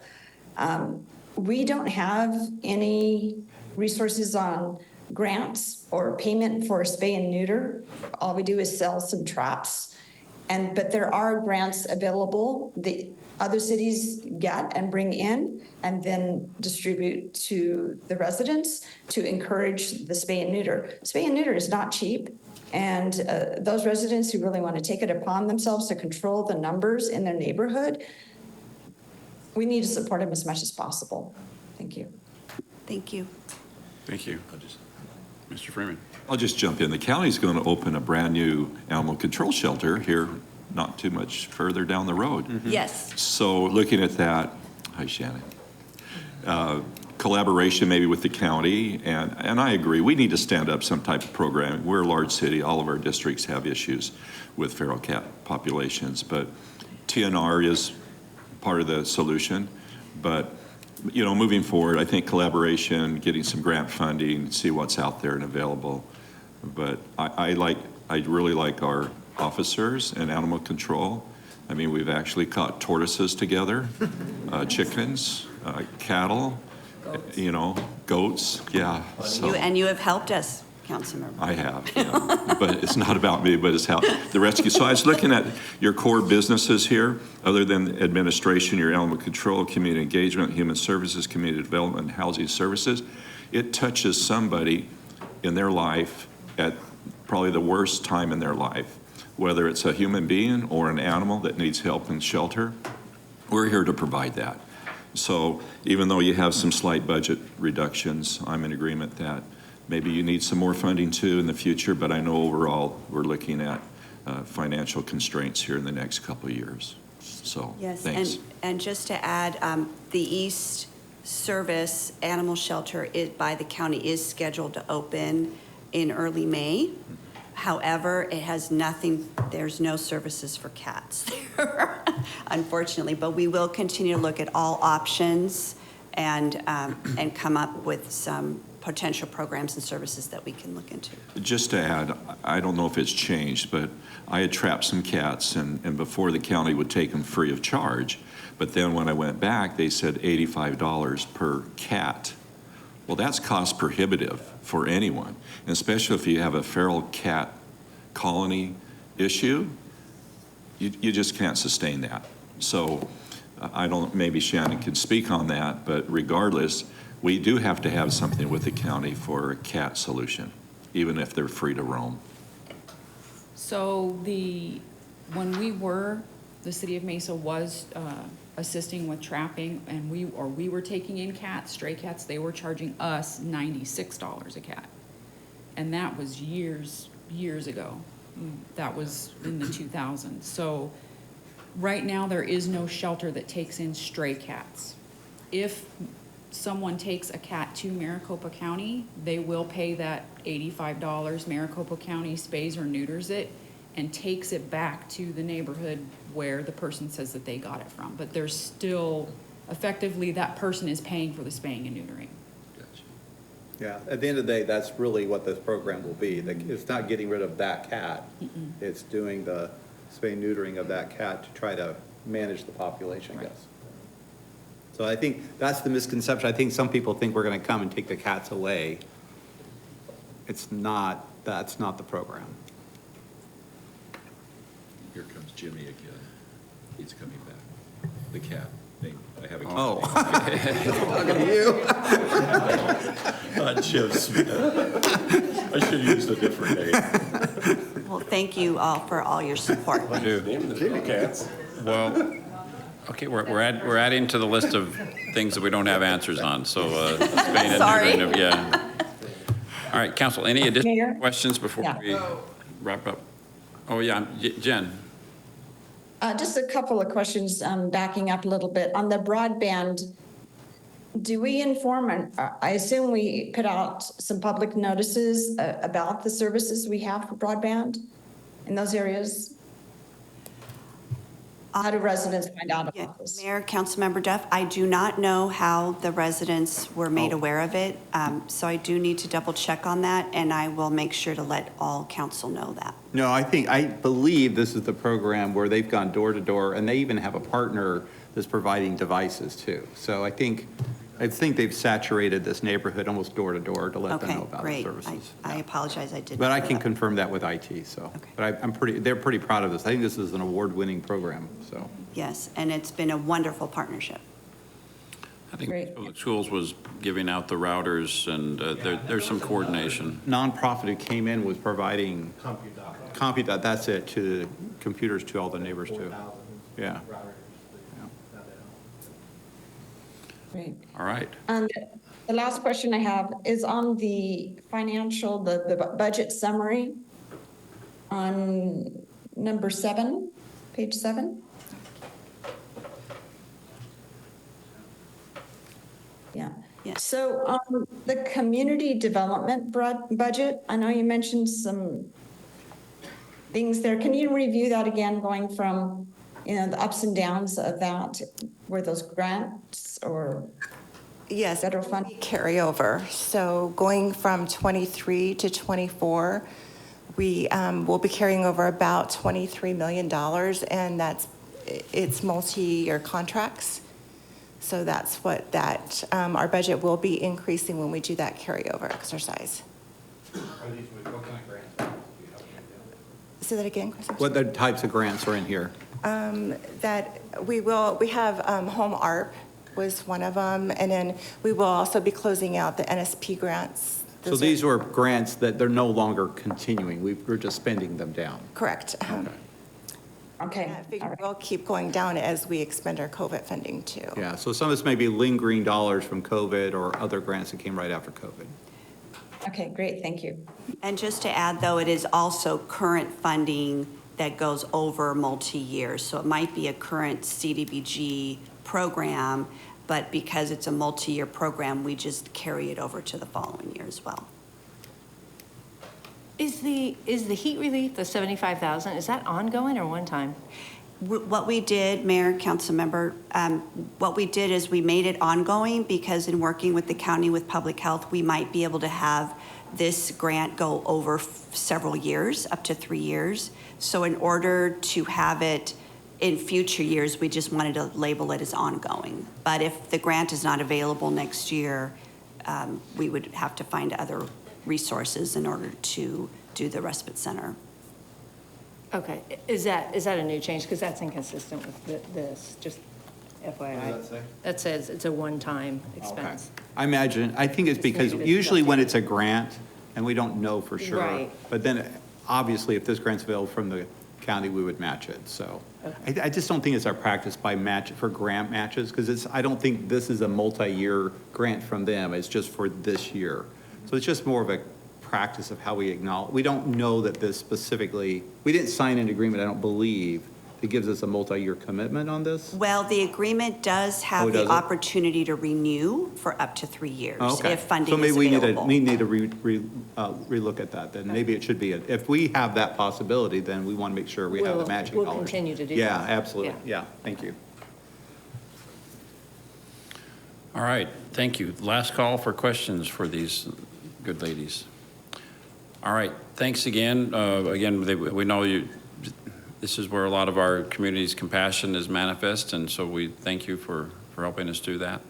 We'll look forward to delving into some of these questions that we just still don't have great answers for, but we'll wrestle with them. Thank you. Thank you very much. All right, we're 10 minutes after 9. We've got 2 more presentations to go, so let's reconvene at 9:15-ish. Thank you.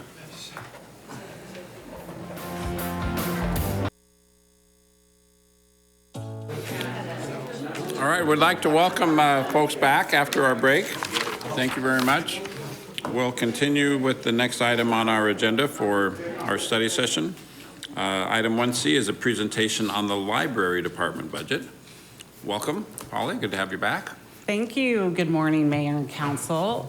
My name is Polly Bonnet. I'm the library director, and I'm here with Jesse Sims, our assistant library director, and Tony Garvey, our management assistant. All right, so we'll get started with our public purpose. Through our purpose, our presence, and our programs, the Mesa Public Library supports lifelong learning, empowers individuals, and strengthens the community. And we believe that the library, your local library, is a great place for dreams to begin. So we cast the vision for the library that dreaming starts here. All right, and for our strategic plan priorities, what we've been focused on last year and then this next year moving forward are customer experience, community literacy, and engagement and access. That's providing our roadmap for the decisions we're making as far as services we provide and looking at areas of impact. They're also informed by council strategic priorities and our public purpose. And while I won't be touching on staff support during this presentation, I do want to send a big thanks to our staff. They're very dedicated and talented, and without their efforts, we wouldn't be talking about any of this. But they do allow us to serve our residents the Mesa way through integrity and knowledge and respect. All right, so customer experience, that's kind of the foundation, provides the foundation for our services. And we want to create spaces that are welcoming, accessible, engaging, and educational, and always improving. And ways that we do that is through expanded access. We've been really excited about this. This has allowed us to provide those self-service hours at the Mesa Express Library at Monterey Park. We've expanded access morning hours at Dobson Ranch. Our programming, our librarians do a great job at providing creative and engaging programs, and our patrons respond. We have had about 45,000 attendees so far this year, which is pretty impressive. And the other ways that we look to engage our patrons is as the way we interact with the world, the way we interact with each other changes. We want to be sure that we're keeping up with those changes. So we implement new technology. We have educational and interactive experiences for our kids in the children's library. We have video chat that we implemented this year at our remote locations. We provide 3-day tours, or 3-day, or 3D tours, depending on how much time you want to take to go through the library. And that is helpful for our patrons who might be homebound or can't get to the library. And then we are experimenting with augmented reality. We had our first augmented reality experience at the Mesa Express Library with a virtual assistant. And one of our team members is now working with the ASU Mix Center to do an augmented reality scavenger hunt. And I believe that's implementing or launching this summer. Is that correct? Or soon? Hopefully. We just did the pilot, just tested it out. It's very intriguing. You get to go around the library and scan little images and get little pop-ups. So yeah, hopefully we can integrate it to summer reading program. So we're excited to try some of those new things. And then the facilities master plan just launched this process this month. So we'll be working with you and community stakeholders, city management, our residents on determining what library services look like into the future for Mesa. And I guess we could add one more bullet point that customer experience should be consistent across our branches. So we will be providing a general plan, report at our Mesa Express Library. We'll have it there. All right, and another part of customer experience is online engagement, and our award-winning marketing team is very creative, and they've helped us become famous.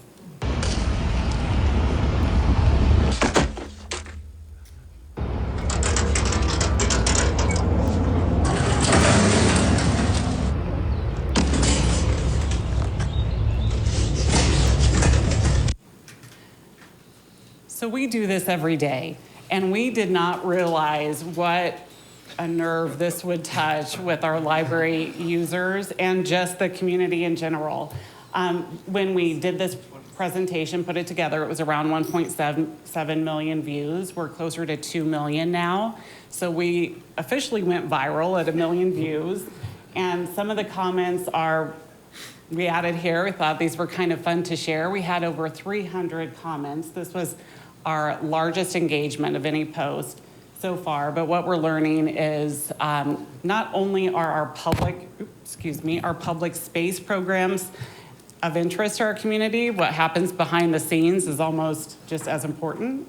And we'll be featuring more of those services and library life behind the scenes moving forward.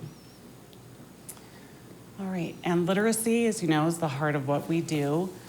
We have made this a priority to strengthen and support literacy needs for Mesa residents of all ages.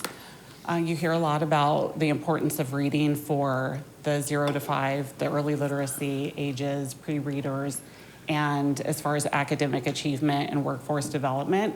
But reading has benefits for all ages. If you read just 20 minutes a day, you can experience reduced stress, increased empathy, increased imagination, concentration, and memory.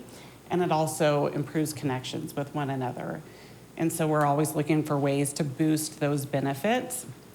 We just soft launched an app called Beanstack, and that is to create reading programs throughout the year, not just during the summer. So we're excited for that launch. Our first reading challenge is called 1,000 Books Before Kindergarten. If you haven't heard of it, it's a national program. It's for our pre-readers to set them up for kindergarten readiness. And this is caregivers reading to their child with a goal of 1,000 books before kindergarten. We also were able to expand our Mesa Public Schools Library Card Expansion Program. Last year, you heard that we had partnered with Mesa Public Schools for during registration, parents and caregivers could register their child for a library card, and that was for kindergartners.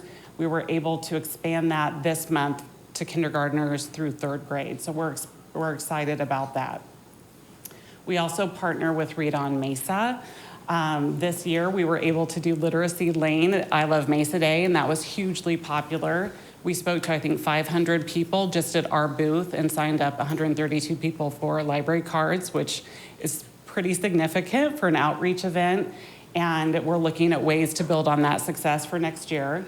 And then our Family Resource Center, partnering with First Things First, that will open hopefully in the fall this year. That's our plan. We're working towards that. And then our summer reading program, that is the library spring training. That's when we see the most people in the shortest amount of time. So we're excited for that. Each year we're seeing year over year increased participation. And last year we had our highest participation rates of over 10,000 people. So this gives me the opportunity to plug our summer reading program. This year it's called Adventure, starts at your library or begins at your library. And you can register as of May 1st, so watch for that. It launches June 1st, but not only would you potentially reap the benefits of reading, you can also win some prizes. All right. Thank you, Tony. And before Jesse talks about engagement and access, I wanted to just share the map here of our current locations, our current library locations. And what we do, you can see that service radius of about 3 miles. That's our goal. Usership can drop off based on distance to a library location.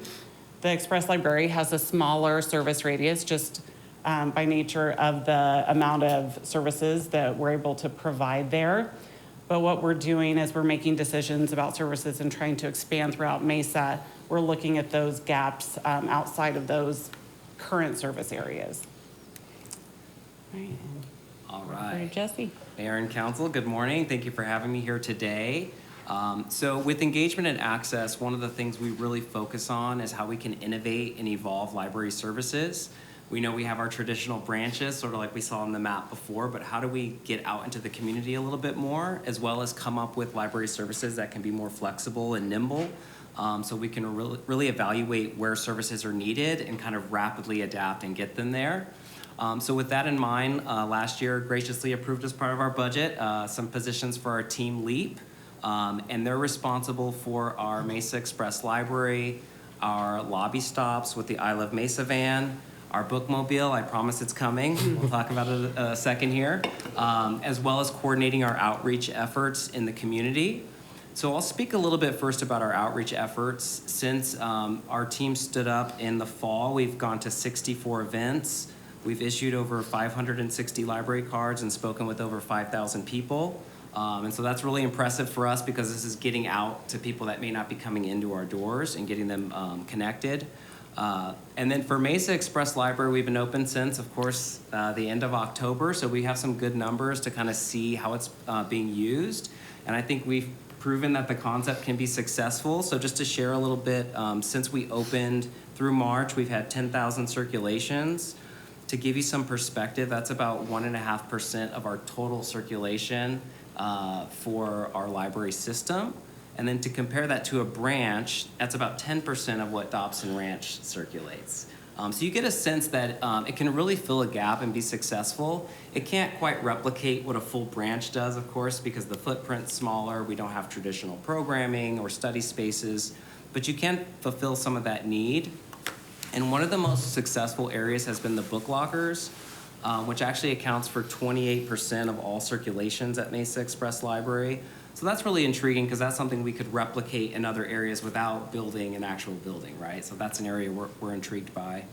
And then the next Before you one is- leave that, just can Yeah. you define what how does book lockers work? Yeah, sure. So a book locker is much like an Amazon hold pickup locker. So the way it would work there is you go on our website, you place a book on hold, select that as the pickup location, and then you can come check it out at your convenience. You don't have to, the building. Code and Exactly, exactly, yeah. Good question. So council member, mayor. So right now we have one, we have 3 book lockers, but they're all at Mesa Express Library. Oh. Yeah.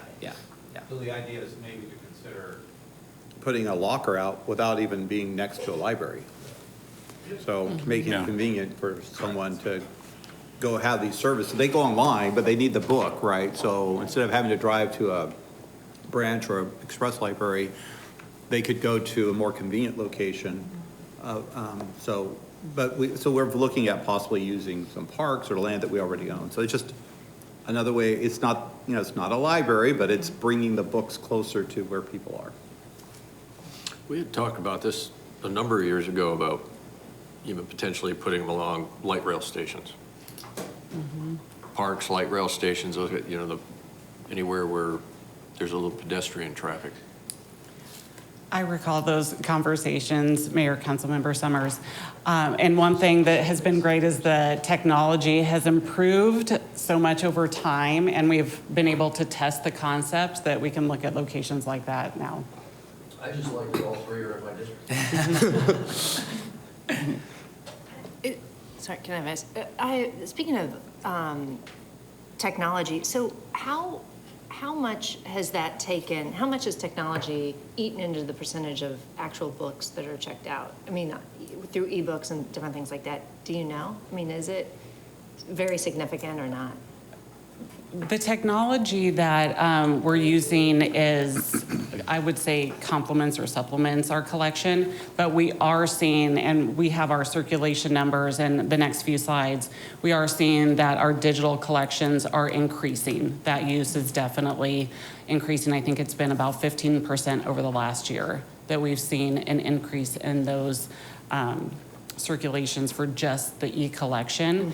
So that's something that we have to consider as we're looking at our resources. The cost of a book is much different than a cost of an audio or ebook.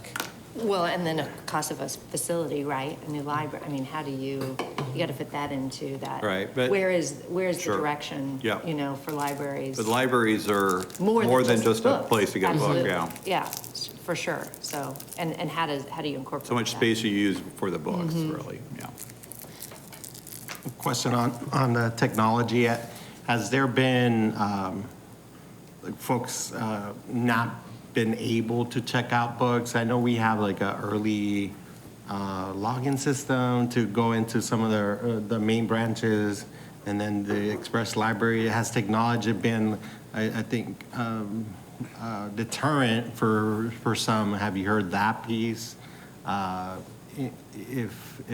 If so, like how do we correct some of those pieces to folks adopt those new technologies that we're implementing with the library system?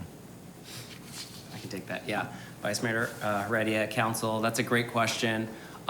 So generally for the Mesa Express Library, there is a little bit of that process of signing up and doing the technology, but to speak more broadly across the system, sort of the next bullet point here, lobby stops, one of the things we do there is a digital training to help sign up people at senior centers to use ebooks and audiobooks. So there's definitely an intentionality to try to get out and make sure we're explaining how these technologies work, as well as how they can access library services through those technologies. We generally don't hear complaints directly from people. It's more that we notice people use it when we're able to then show them how to use it, yeah. Okay, so to continue on with lobby stops, we launched these in February. We use our beautiful I Love Mesa van. And so far, we're doing about 5 per month. And one of the great things about this is it's allowed us to sort of trial what the bookmobile will be like, but on a little bit smaller of a scale. So we're working with senior centers, so La Mesita and Avista and Astor Aging to do stops there. And it's really a kind of a special thing for the residents there because they get that moment of connection when the library kind of brings that service to them. And we signed up for over 83 library cards. Just since then, like I said, we've done 5. And it's been really successful. It's been a great way to sort of pilot what this will look like, especially when the bookmobile comes on. And to speak a little bit more to that, one thing we're really excited about is this sort of library card holder distribution.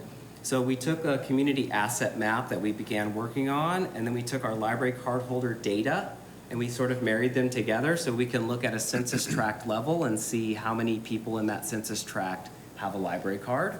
And to that point, the goal really long-term is to look at our lobby stops and our bookmobile stops and identify where those areas are, and then we can go bring the service there and then check periodically and see, are we raising card holdership? We have circulation data as well with that. So we're really excited about that tool. We worked with City IT. They were great partners on that. And then so to speak a little bit to the bookmobile, it does finally have a name. It is Read Runner. So we're very excited about that. It's a fun kind of whimsical name. And we have seen a production schedule, so we're very excited about that. We're supposed to be receiving it in October of this year. Like I mentioned, we're doing sort of these trials with the lobby stops, so we're pretty confident that once we get it, we'll be able to then get it rolled out fairly quickly after that, because we'll already have some of the logistics and the partnerships in place. All right, so now moving on to some of our performance measures. The first one is library cards issued, and this one we've been really excited about to see our numbers sort of bounce back. Of course, during COVID, we got down to about 77,000 card holders, and now we're up over 100,000 again, so that feels really good. And I think some of our efforts that we began last year, the Mesa Public Schools registration program, we launched e-cards as well, which have been really, really successful. They're about 14%, to your point, of all of our library card signups are through our website and their e-cards. We also had our marketing efforts, like you mentioned. We've had a lot of great marketing campaigns to get the word out. And as well, just our traditional staff and programming. They've been knocking it out of the park, doing really, really engaging programming to get people to come back and make it part of their routine where they bring their family back every week to the library. And then, of course, as I just talked about the slide before, our outreach. I mentioned 1.5% of all circulation was at Mesa Express Library, so that, you see how you're getting that growth there as well. Okay, and I'll talk a little bit about checkouts to the question about our digital versus physical. We've seen an increase in both our physical circulations, which is impressive because the national trend is more downwards. So we are seeing that increase along with our digital collections. Right now, physical circulation accounts for about 70% of our circulation, and digital is more about 30%. And some of the things that we attribute this growth to is we do use a tool. We have a great group of selectors, and they use a tool called Collection HQ. It's a data analytics tool, and that allows us to see how our collection is performing. So we use that to see if our collection is balanced, if we're meeting the needs of our residents, and if there's any gaps we need to fill. And as Jesse mentioned about Team LEAP, thanks to council's approval of expanding our system-wide support positions last year, we were able to add a librarian selector to this team, and that's really enhanced the ability to get that turnaround and selection of material to be quicker. Yes. I have a quick question. How do you determine your target? For circulation, Mayor, Councilmember Goforth, that's a great question. In the past, we had tried to compare to other library systems, either of the same size, with the same budget, same population, but it was really hard to find apples to apples comparison. So we started to set our target at our performance and our past performance. So right now, we're targeting an increase of 2.5% of our prior circulation. So we're looking at always moving that growth forward. Would you have any? Yeah, after COVID, when we started opening up our branches again and people were coming through our doors and checking out books, we did set our goals a little higher, knowing that we'd had some progress to be made. And then as things have kind of leveled out a little bit more, each of our performance measures, we did set that goal of 2.5% above, not just checkouts, but also library card signups every month, and in-house visitors as well.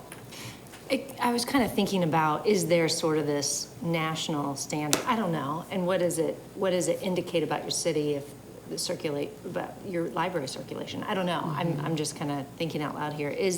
Are we close? I know you just said it was hard to compare, but are we close to sort of some size, city size, other cities that are our same size, their circulation?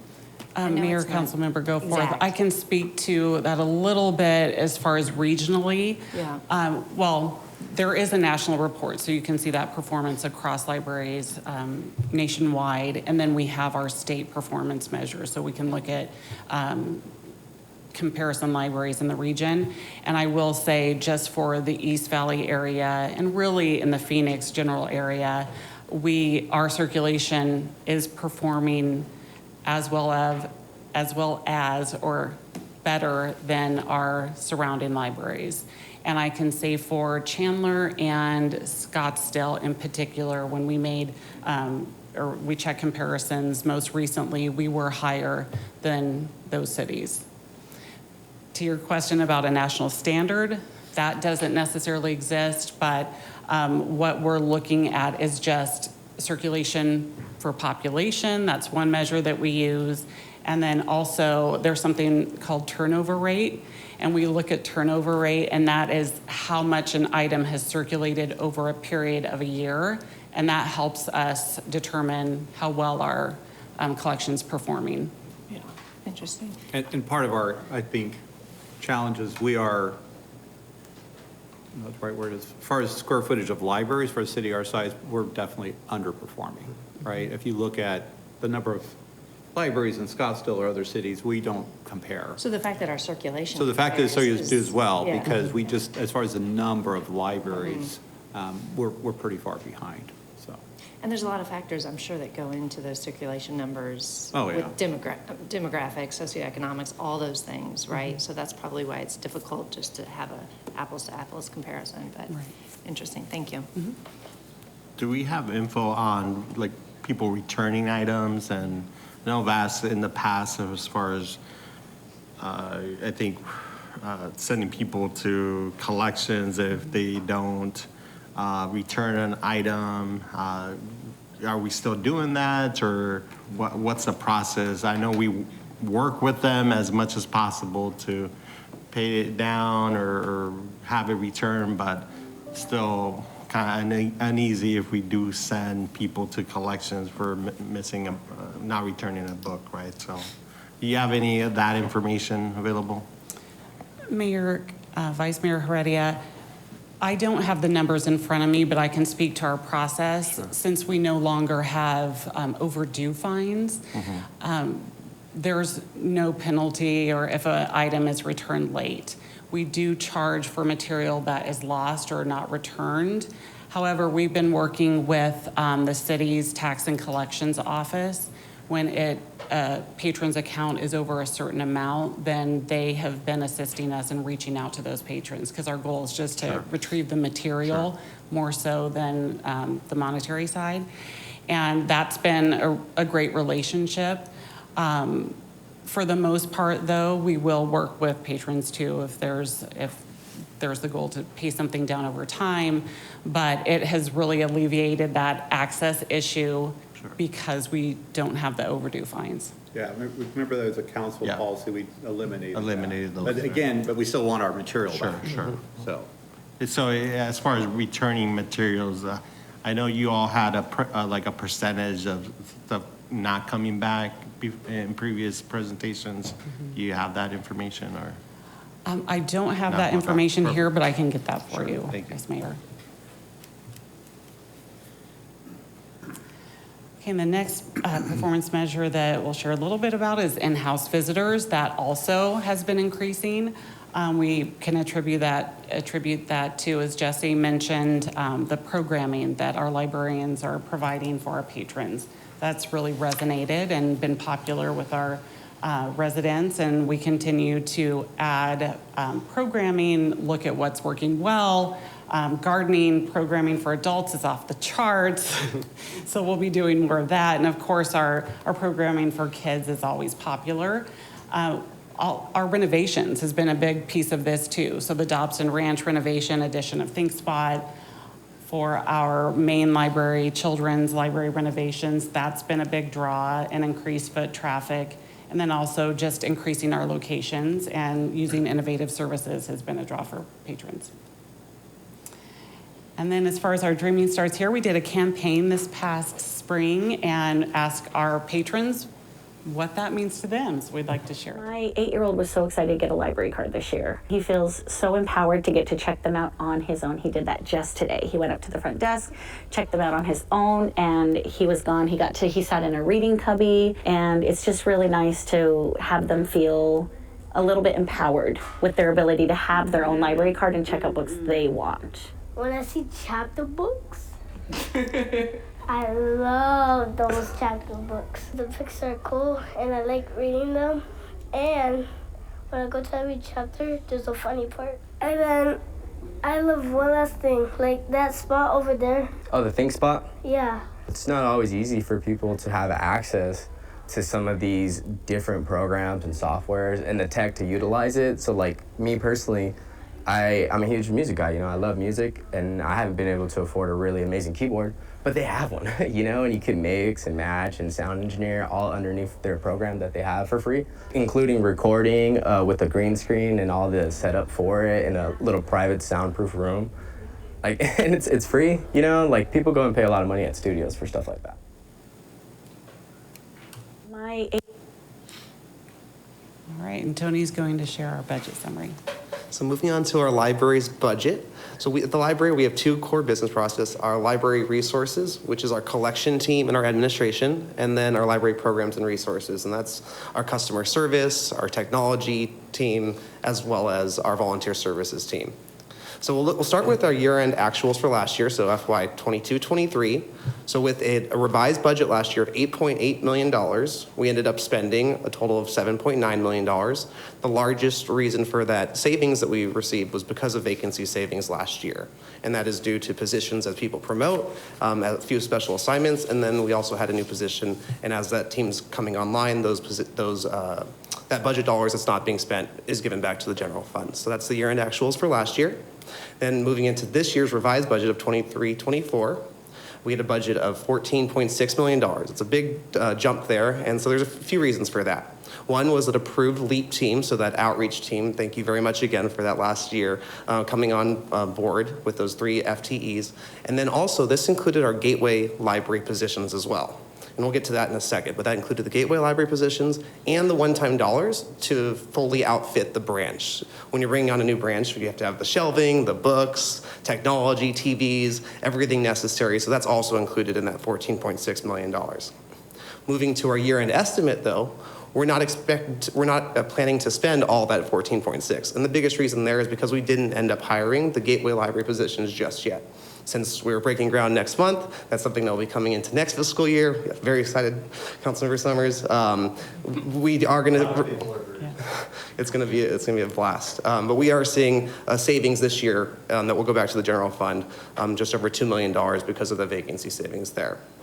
Then that moves us into our fiscal year 24-25. That's our proposed budget of $11.6 million. So this is what the ongoing budget will be for the library to fully fund the 4 full-service branches and the Mesa Express branch and our LEAP and outreach team. So that's what we'll see ongoing.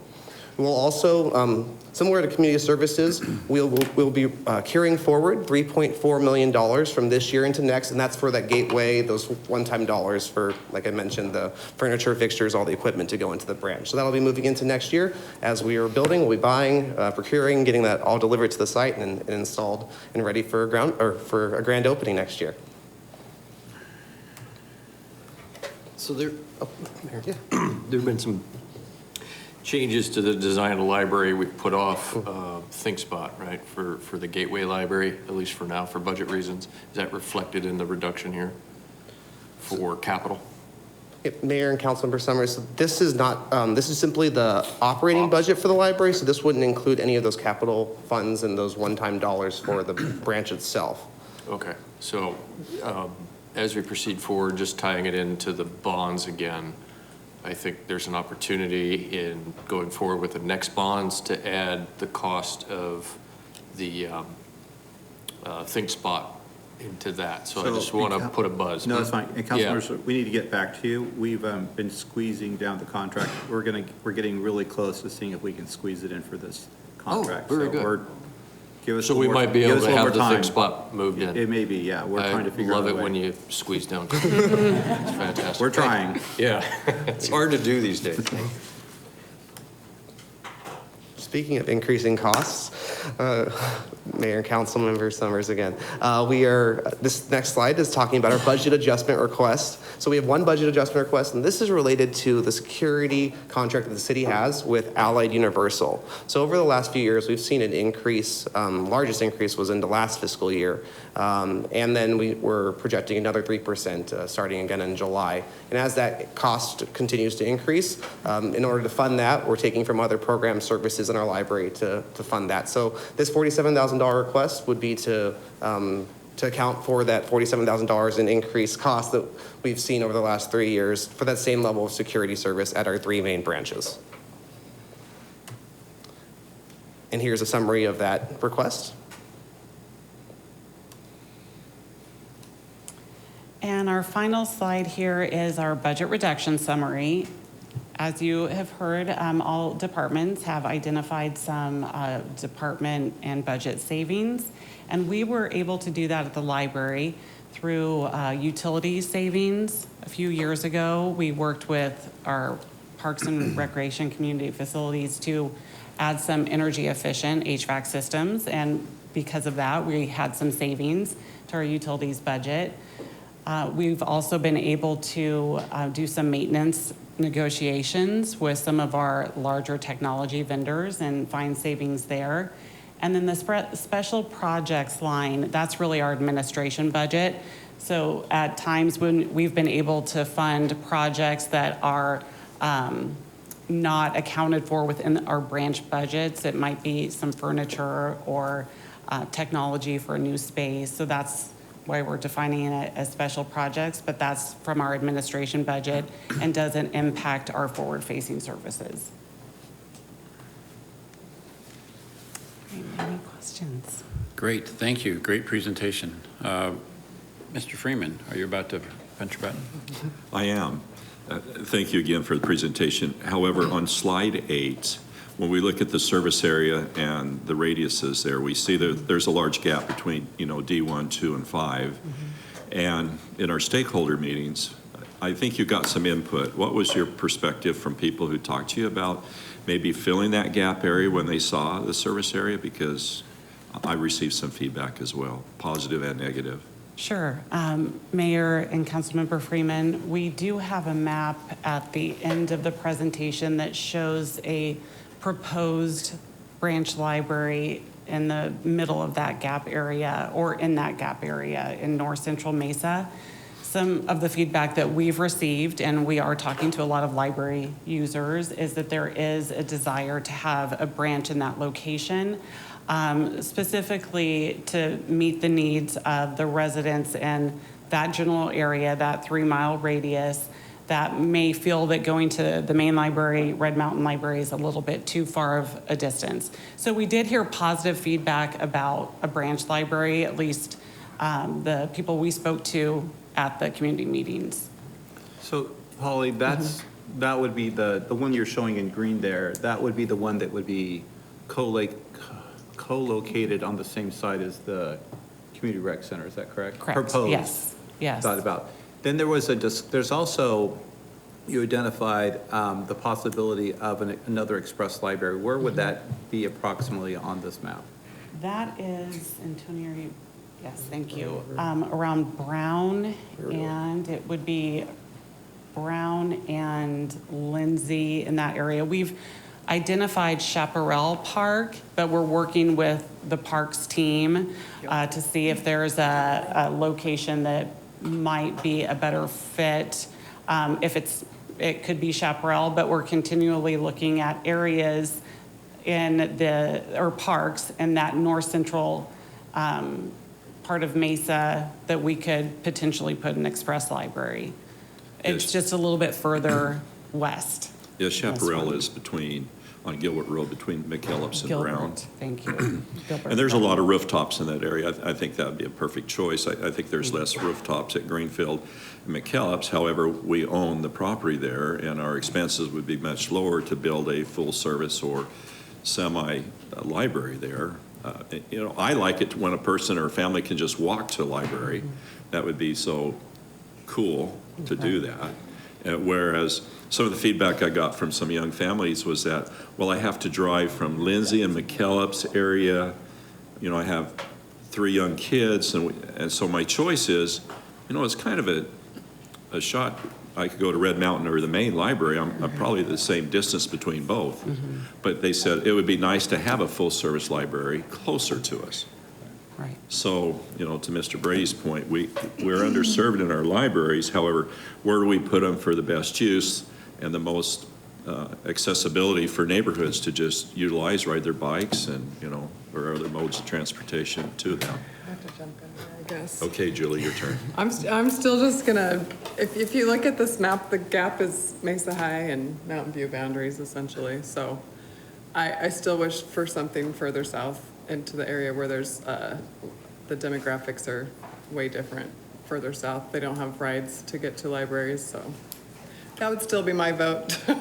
Yeah, I think we're trying to find one where we have existing property or properties available, right? Because once we take out the equation of having to acquire property, that's significant, right? That's why, Gateway Library is where Gateway Library is, because the city owns that property. So if it doesn't work at the community center, I mean, the community center and proposed branch together are on city-owned property. We control it, we can build it out. That we have discussed, and that's what we're exploring, where to put these express libraries. Again, the model would be to find a park that we could build the express library in. So again, we're not having to go out and acquire property. We've identified one, or the potential one in this north, in between the gap here in the north. I don't know what parks, I'm trying to think about the parks we have further south, but. So Greenfield ends the 60, we have the big huge retention basin right there, and then we have Countryside Park on Southern between but Lindsay and Bella Vista. It's the conflict with the other uses that are there. It's Harmon because it's a Park. basin, there's limited, and we Right. need to find something that's flat, and we're not doing too much Countryside grading. Park would be great. And we're trying to do pickleball there too. Yeah, let's do it all. Yeah, that's the answer. Oh, I think it kind of comes down to your goals and objectives, right? Is the objective to be more accessible to more people, by all kinds of means, not just cars? Or is it to have this centrally located, highly amenitized facility? There's a trade-off. There's a trade-off you know. between the accessibility and the programming, right? I mean, the mail at Monterey is great, but there's very little programming that takes place there because. Well, I would go out to the community and say, right, what's the priority? Is Well- it programming or is it accessibility to the books? Yeah, I the don't know. program, now the number one complaint we hear from Mel is the programming. They Even though want people can programming. walk there, right? But now it's like, well, there's not programs here, right? It's just a self-serve, you kind of walk in, you can get the book out of the locker, or you can go in and look at books. So it's, yeah, I get it, it's both. The programs for kids That are accessible, yeah. on Wednesday morning or Yeah. whatever, yeah. So that's why on what we went out on the proposed bond program was a new branch at the Greenfield site. Again, it's a lot of money, but it would be a fully amenitized branch library, or we kind of put on there the option of doing more express libraries, maybe a little larger is what we're pushing that to maybe accommodate the other needs. But that's the trade-off, right? And we're trying to make this work so we're focusing on building the improvements, not having to spend time acquiring land. Because once you're acquiring land, now you're repurposing land, and you'll get into a discussion with the community about, is this the right fit, or does this work? So that's why putting it in parks seems to be a good idea, but not every park can accommodate these. You gotta get utilities there, you have to have bathrooms, and water and sewer are not cheap. So that will keep coming back, but that's right, probably right now we'll tell you in the discussion on the project we're bringing back to council, this is the topic we're spending the most time trying to figure out what is the best So are you recommendation to council. are you gonna bring kind of Yeah. those Yep. couple options, Yep. some of the places Julie mentioned of how? Well, we don't what do have, we've evaluated all those parks. I think we've not been able to find a lot of parks that can take on an express library based on the current programming that we have in those parks and how they're being used. So, but we'll come back with a list of sites that we've identified in this corridor, this gap, that we think could meet, well, we've already identified the branch library site, but we could identify some other express library sites. Because this new branch library, I mean, from the look at this map, you're gonna have a huge overlap with the Red Mountain radius, you know? A quarter of it is gonna be overlap. I mean, that Right, seems. but again, it was trying to get as close to filling that gap with land that we controlled. Yeah. So if the answer is, well, just put it right in the middle, it's gonna be in the middle of a subdivision, right? So it's not, I get it, it's a trade-off. Yeah. Yeah. And not spending the money on land purchases was a big deal for us. So I think, Paul, you mentioned facilities conversation that's happening, right? As far as what's the future around library facilities? I think that's a conversation as we try innovations like express libraries, or adding maybe learning from the express library that we have at Monterey Park. What can we add based on some of the programming that you're gonna have around outreach. Can you add a little smaller room, or, just thinking through, because I have the same concerns on the suggested branch library. If we're gonna spend so much money with that overlap, can we think about other facilities, or how do we piggyback with that facility that's having rec center? So it just having a more detailed conversation on maybe looking at the information data, what the public might be saying around like what they want to see, and building off that, right? So as far as facilities moving forward. Quick question. I mean, I've been to a library in South Phoenix that I think is a co-locate with either the school district or the county, and it kind of made a lot of sense. I mean, school districts need libraries, cities need libraries. I wonder if there's a shared, a model there. And the Mesa Public Schools has locations all over this gap area that we're talking about. We've had these conversations, and the challenge is, if it's on school property, allowing the general public to come in has always been problematic. And we've not been able to get past that. We tried that at Eastmark High, and we just couldn't get past that public access where students are coming into the library and the public's coming into the library.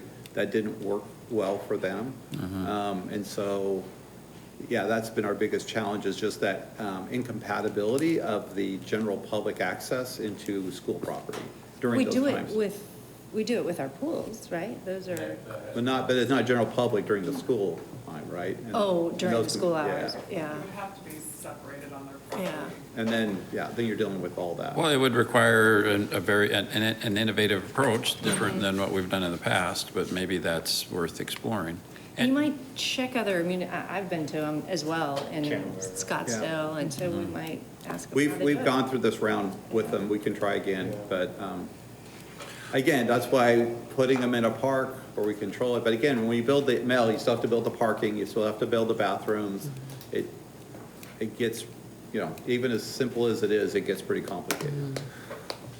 Well, I'll express a bias towards full-service libraries, because I think everything about this presentation I've loved, but I keep thinking back to the challenge that our Workforce and Development Roundtable has identified for us as the #1 community problem that we want to start tackling, is the very bad third grade reading scores that we have in our community. We have a literacy problem in Mesa, Arizona. And so we've got a wonderful library system, but obviously there's a big part of our population that is disconnected from that. And so we need to figure out how to engage that disconnected population. And I think the full-service libraries that have these, I have great memories as a child of, I'd spend the summer in the library in the reading programs. And I think we somehow need to, the express libraries aren't going to be able to offer that. And so I just don't think we're going to, it's going to be great for the bibliophiles, that want to drop off a book or pick one up, but for the population that we're not connected with, it's not going to check that box. So I love the idea of maybe the Greenfield location, where we have, and it's not ideally located, but again, a lot of the users that are down in maybe the Val Vista main area, there's a lot of retirement communities down there. There's maybe not quite as many youth to engage in that part of Mesa. Yeah. What about, you said you already looked at every park in retention basin, but so Greenfield Park, where we're redoing the fire station, it's gigantic. What was the issues there with doing We it can go there. I indoor? think there's a lot of topography issues, because it really started as a basin. Right. And it's just finding a level spot. Yeah, and then over by like the lake area Yeah. too. It's just huge, so it seemed like there would be room there to do like more of a full service. We can look at it again. I think, again, remember, there's a reason it's a lake. It's kind of sloped. We'll look. I'd ask the staff. It's also access to the infrastructure, right? The water and sewer, and how far those have to run. That starts getting expensive. But we would love to, I guess that's a question for the council. Are we looking for another branch? Are we looking for more express libraries? Yes, And that's a good yes. policy conversation, and that's kind of what we hear. And I think we stuck the branch where it is now mainly because it was close to the gap. Once you put that circle around it, yes, there is some overlap, but it does cover a lot of area that's not being covered today. And then it allows us to move with full control of the property, and we're gonna be building out, if we're gonna do a community center, we're already gonna be building the road, the infrastructure, the sewer. It just kind of keeps collaborating those two together can provide a lot of benefits, I guess.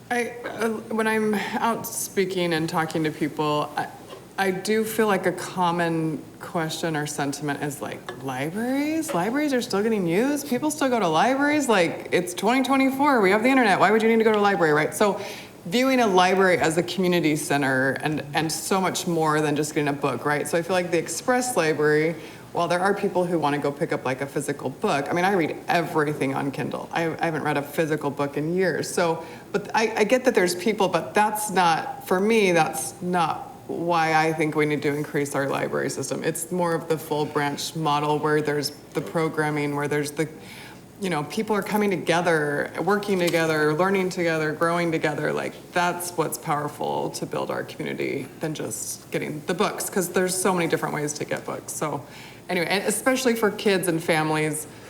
And so anything that's south of like Broadway through Mesa High goes from essentially like Mesa High boundaries goes from like Mesa Drive down to Recker, that whole area right there, Broadway to the freeway or whatever. To your point, though, could you bring up slide 12?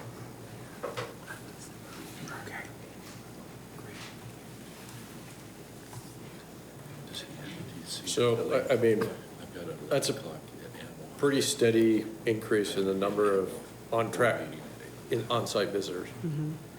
So it's kind of like the crime problem we discussed earlier, this perception that there's an increase in crime when the statistics don't bear that out.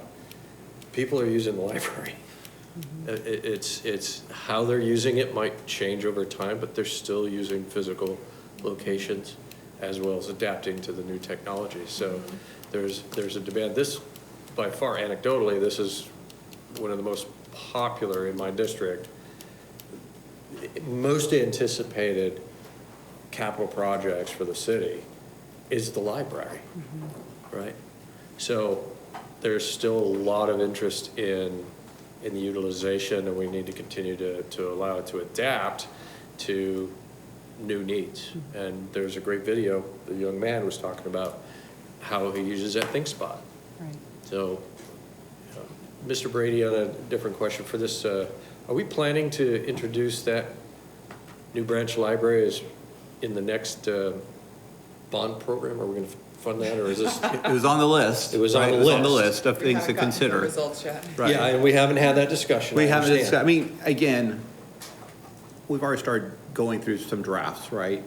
With the idea, and we'll come back to council about, okay, up to this amount, this is what it's gonna impact the average property owner from property taxes. I'm gonna give you a high, medium, and low. And the challenge is some of these projects come in big chunks, right? It's hard to kind of divide them up. And a branch library is a big chunk. Mills, we kind of threw that as an option, because if we decide we can't get the branch, could we do a couple of mills in between? So we have options. We are going to come back. I'll start meeting with the council, one-on-one to just kind of talk about, we don't want to make too many assumptions about what you think you need in your district, so we want to share that with you. But we are kind of getting to a point of saying, here's the range, we probably, from a dollar amount, to kind of share with council and talk about that. And then we just have to figure out what fits in between there. There's probably about $80, $90 million just public safety off the top. And then you figure out, okay, how much further do you want to go? Do you want to go to 200 million, 250 million? So those are the options we're going to have to bring to council. And how many libraries and parks do you want? What's the mix in that to make it work?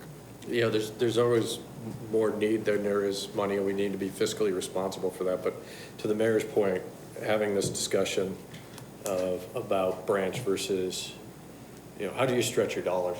So I think that's going to be an important conversation very soon, I would anticipate.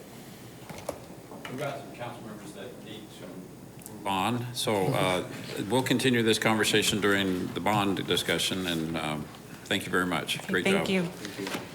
Next is item 1D, a presentation on Arts and Culture Department budget.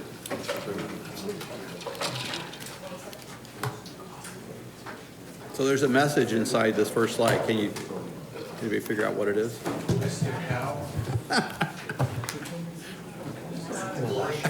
I'm just kidding. That's how they started. I'm like, what is this? I feel like this is a Rorschach test for council. Maybe. Be careful. How you respond? Welcome, gentlemen. Good morning. Good morning, Mayor Giles, Vice Mayor Heredia, council members, and City Manager Brady. We're very excited to be wrapping up the budget presentations that you've had from all of my colleagues. We will endeavor to get through this quickly within about 4.5 to 5 hours for our presentation. So I hope you will just bear with us. Not now. We, Elia Riske, the Assistant Director for Arts and Culture, and myself will do the budget presentation, but a number of our senior staff are here. If there are subject matter expertise questions that either of us can hand over to them, we certainly will. So we're going to pull the curtain back on the Mesa Arts and Culture budget for you. As you see that the two of us are here to talk to you about the proposed budget and give you information on what is inside of it. And certainly we want to talk about our public purpose and how that mission and vision is part of the Mesa Way. We are here to enrich our citizens' lives through cultural, scientific, and artistic inclusivity. And the Arts and Culture Department has a vision, as you know, to have a community that is thriving and engaged and belonging in a world that is shaped by discovery, creativity, and imagination through all of our cultural assets. The Mesa Way is very important to us. Obviously, it's on the back of our IDs and badges every day, and we work to support strategic priorities for council with a thriving economy, neighborhoods and placemaking, and strong community connections. And internally for our department, this year, we will be working to implement our strategic plans, which are aligned, of course, with our department's annual plan. We will continue our work to fulfill our portion of the Mesa 2050 general plan actions. We will also begin and complete the IDEA Museum's initial renovation and construction phase. And we will begin this month the Natural History Museum's master planning session. We will also continue to support the GEO bond communication efforts on behalf of the city and work to centralize our fundraising and development projects and departments in arts and culture. The Natural History Museum has hired Gallagher & Associates, a national master planning consultant, to lay out the next 50 years of the Natural History Museum. As you know, the IDEA Museum has been in a public and private philanthropic fundraising campaign for a number of months and has raised over $1.5 million in private philanthropic funds. And the development fundraising centralization as part of our department's consolidation in fundraising will help to ensure we can continue that success. We want to also talk about our participation numbers across all of our assets. After successfully navigating the challenges of the pandemic, the Mesa Arts Center has finally regained momentum with increased revenue and attendance. And this is on the part of staff throughout the department with innovative programming, a renewed sense of community engagement, both in our walls and outside of our walls. And we really do continue to make Mesa Arts Center a hub for artists and our citizens to enjoy. What may take 5 to 7 years across the country for a rebound really is taking us 3 to 5 years. And we think that's due in large part to council and city management's commitment to the arts and culture as a strategic priority.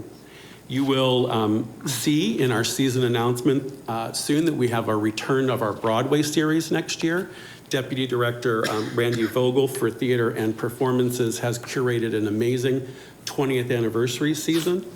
And this year we had our Out to Lunch project concert series that returned to the Shadow Walk. The Idea Museum, under the incredibly dynamic leadership of Jared Bittner and his amazing, exceptional staff, the Idea Museum has experienced exponential growth in attendance over the past 3 years, again, bouncing back from COVID. Through strategic curation, great programming, we have unveiled brand new exhibitions that resonate with a child-centric audience. And the collective effort, along with the impending construction, will really transform the museum into a dynamic cultural destination within the entire valley, not just Mesa. This year alone, they have exceeded the year-to-date goal by 37%, 37.2253 to be exact. I thought stats, I appreciate it. That was included just for you, council member. Over at the Natural History Museum, under the leadership of Simon Tiffany Adlam, through a number of operational efficiencies, slight yet strategic fee adjustments, and streamlined staffing, under his leadership, the Natural History Museum has achieved incremental yet meaningful increases in attendance. They have optimized resources, enhanced visitor experiences, and really created a sustainable and engaging scientific hub for exploration and learning. They are currently 5.527% over their year-to-date attendance target, with 3 months left to go. Now, our Arts and Culture Fund, it was mentioned earlier how much is paid for from the general fund. Well, we happen to have a pie chart for that. Our arts and culture chart of revenue sources demonstrates a robust financial model with 46% of our revenue earned through various performance, ticket sales, fees, programs, and initiatives, which is supported by 46% from the City of Mesa General Fund and 8% through contributed sources. This balanced approach ensures sustainability, stability, in fulfilling our cultural, artistic, and scientific mission, at the same time fostering community engagement and enrichment throughout Mesa and the Valley. And Elia can provide any specifics that you may have on the pie chart. How is that balance shifted over the past few years or past decade? Are we seeing a shift toward earned revenue? We are focused on every time we're looking at additional things we need to be doing at the department. Our first question is, how are we going to fund it internally? What are we going to do to look at our admission prices without increasing them too much to make them inaccessible, but absolutely self-funding and figuring out a way for us to take care of our own programming ourselves without overly burdening the general fund. Well, just give them a preview, right? There's no request from the general fund this year. All of the requests, that's correct, improvements are coming from being supported by the earned revenue side of the. Correct, and we have details on each of those different increases that we've either executed this year or plan to next year. Yep. Thank you, council member. So this chart will talk about our earned revenue. And it shows a spectrum of earned revenue from fiscal 22 through projected fiscal 26. Last year, our revenues and attendance bounced back from COVID. We had a record year. We saw historical revenues across the MAC. Performing Live brought in $5.1 million alone in earned revenues, ticket sales, which also includes a lot of ancillary income to the MAC, and setting a new record for us. Revenue from our rental line, space, theater rentals, also set a record at about $1.4 million. And our studio classes, our art classes, which of course was the genesis of Mesa Art Center before that complex was built, set a record at nearly $900,000. And Elia will talk about this fiscal year going into next. Yeah, this fiscal year, we had increased our ticket handling fee for theatrical events. That's generated an additional $175,000 in annual revenues. We're expecting to continue last year's record success with our studio art classes, and we're projected to beat last year's revenues this fiscal year by 21%, as we've increased both the number of classes and teacher hours. Next fiscal year, we're increasing our studio art class registration fees by 3.8%, and are projected to have another record year of attendance and revenue to pair with that. Our summer art classes went on sale April 9th, and they're 67.5% sold out. So we have great demand for our studio. I'm going to keep adding these percentages now that I know that Councilmember Summers is a statistician. But we're very excited about the success of our art studio program. Over to the Idea Museum, and continuing with the theme of record-setting attendance. Last fiscal year, the Idea Museum set a record with nearly $300,000 in earned revenue. In the current fiscal year, revenue is up 6% over our forecast, and most of the forecast increase for this fiscal year is from membership revenues. If you're not aware, membership is really prepayment, a commitment to being loyal to the museum, and you get free admission for the various levels through the museum over the year. In fiscal 22-23, and before membership revenues on that were received through the Idea Museum Foundation. But because memberships are really part of a transactional ticket, admission price, in partnership with the foundation, that was moved into the Arts and Culture Fund, and these memberships are no longer considered philanthropic, but transactional. Next fiscal year, we're projecting a 22% increase over the current fiscal year. This is from increased attendance as well as 2 price increases.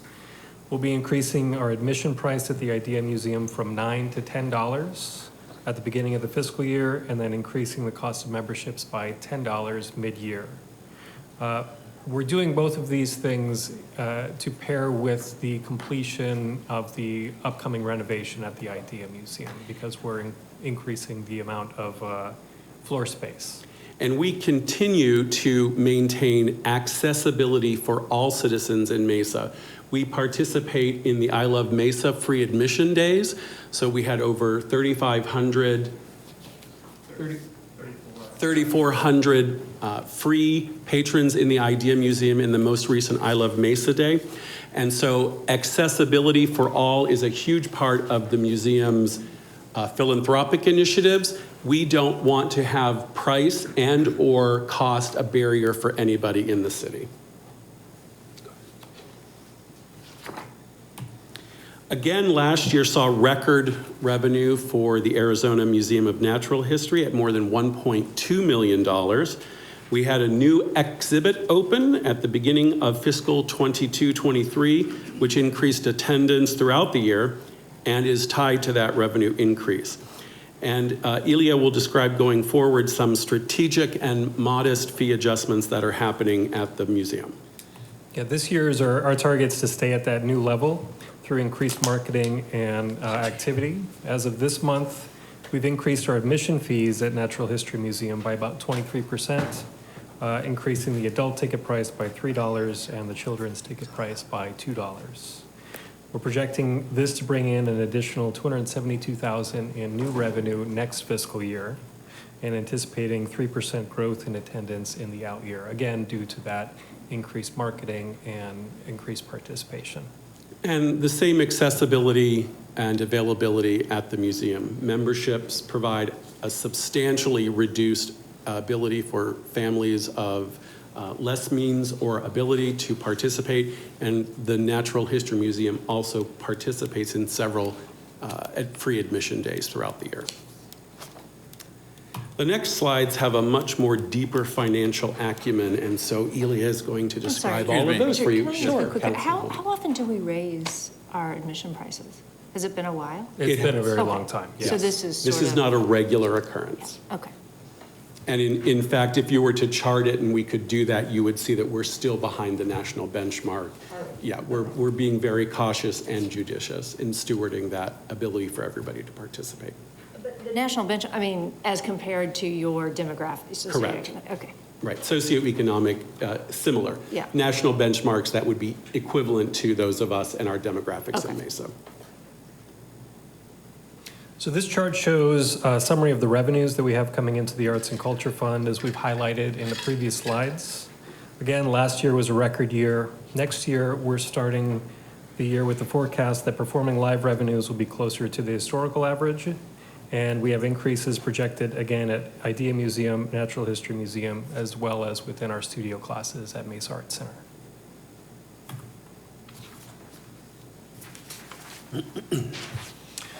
This chart shows operating expenses across the department from the Arts and Culture Fund, comparing last year, this fiscal year, and the 24-25 proposed budget. In 22-23, we had a revised budget of about $18.4 million. It shows $18 million because we had about $372,000 in vacancy savings.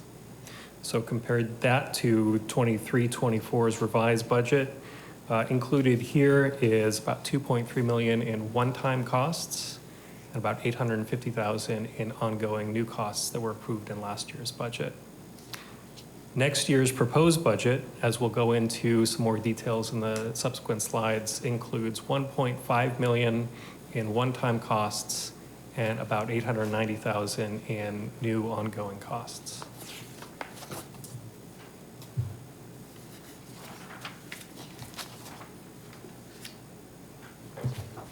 And this next slide shows that in addition to the Arts and Culture Fund, we're supported by our grants and contributed funds. This chart shows expenses supported by grants and those contributed funds across the department that support programming at each institution. We have a few modifications for 24-25, and those will also be included in the subsequent slides for each of the institutions. And as City Manager Brady said, the general fund contribution for arts and culture, we were able to reduce that by over $200,000. $200,001.94 to be exact. And so that resulting 2% reduction is impacting our ability to hire necessary staff positions to meet our epic growing capacity, but we are making internal adjustments to make sure that we can meet our current needs and demands on programming in arts and culture.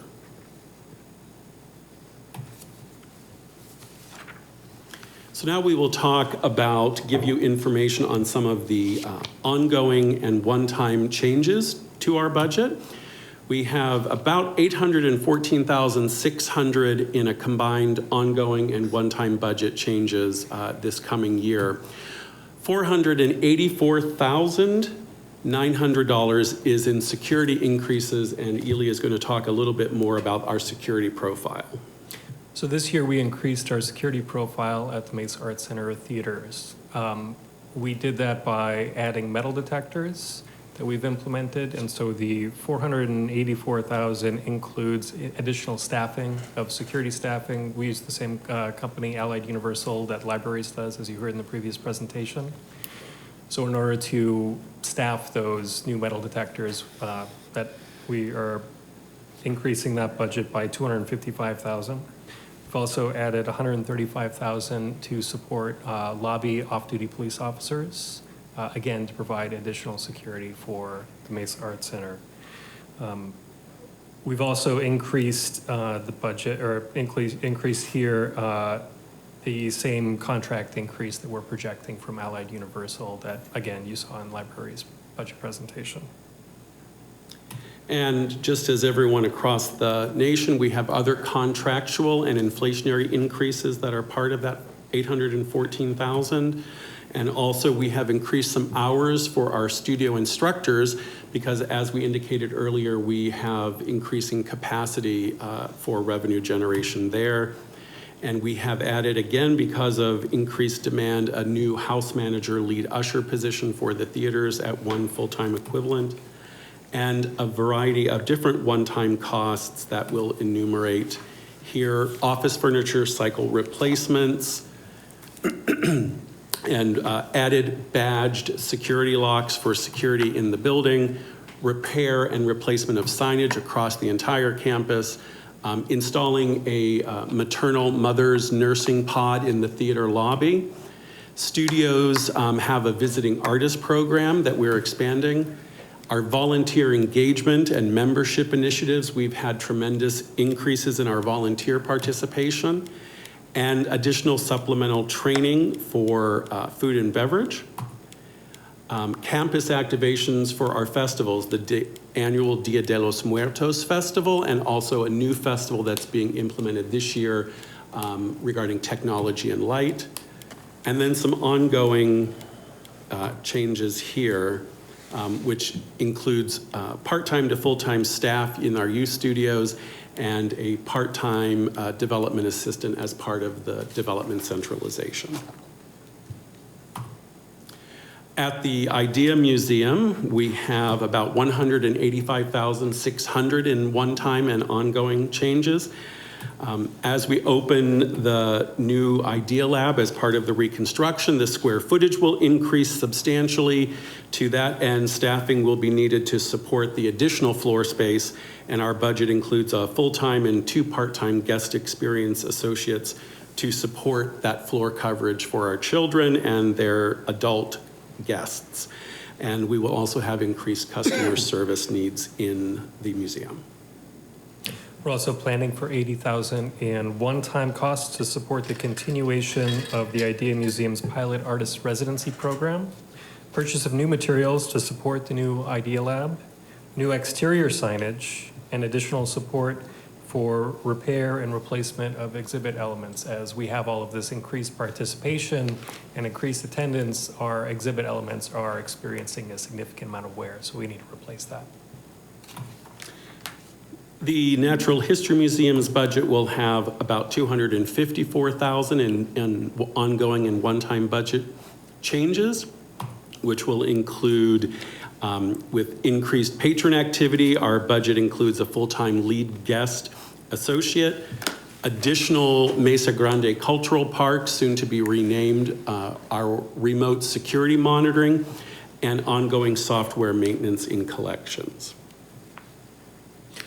We also have several one-time costs here. We're replacing the alarm system at the main Natural History Museum facility. We've added $50,000 to support marketing and advertising to increase participation, $7,000 for Spanish translation services, $6,500 for educational materials, and $13,500 for temporary education staff to help out during peak season field trips. And again, in support of our development centralization, we will be adding a full-time museum development officer to the development department, and this will be funded through grant funds with the Arizona Natural History Museum Foundation, and ongoing vehicle maintenance for our field workers who go into the field with an additional one-time cost grant funded of the four-wheel drive vehicle for field work on behalf of our museum scientists. And this slide shows a summary of what we've just gone through, of the adjustments to the Arts and Culture Fund budget for fiscal 24-25 at each of our 3 institutions. Overall, we're adding $890,000 in new expenses and $364,000 in one-time expenses.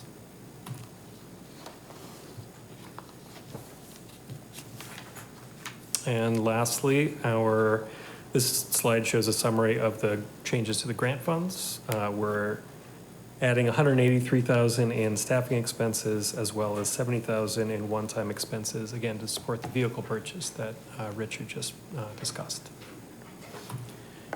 And finally, and perhaps most importantly, I would like to share with you some of what our citizens have told us from around Mesa and one international artist.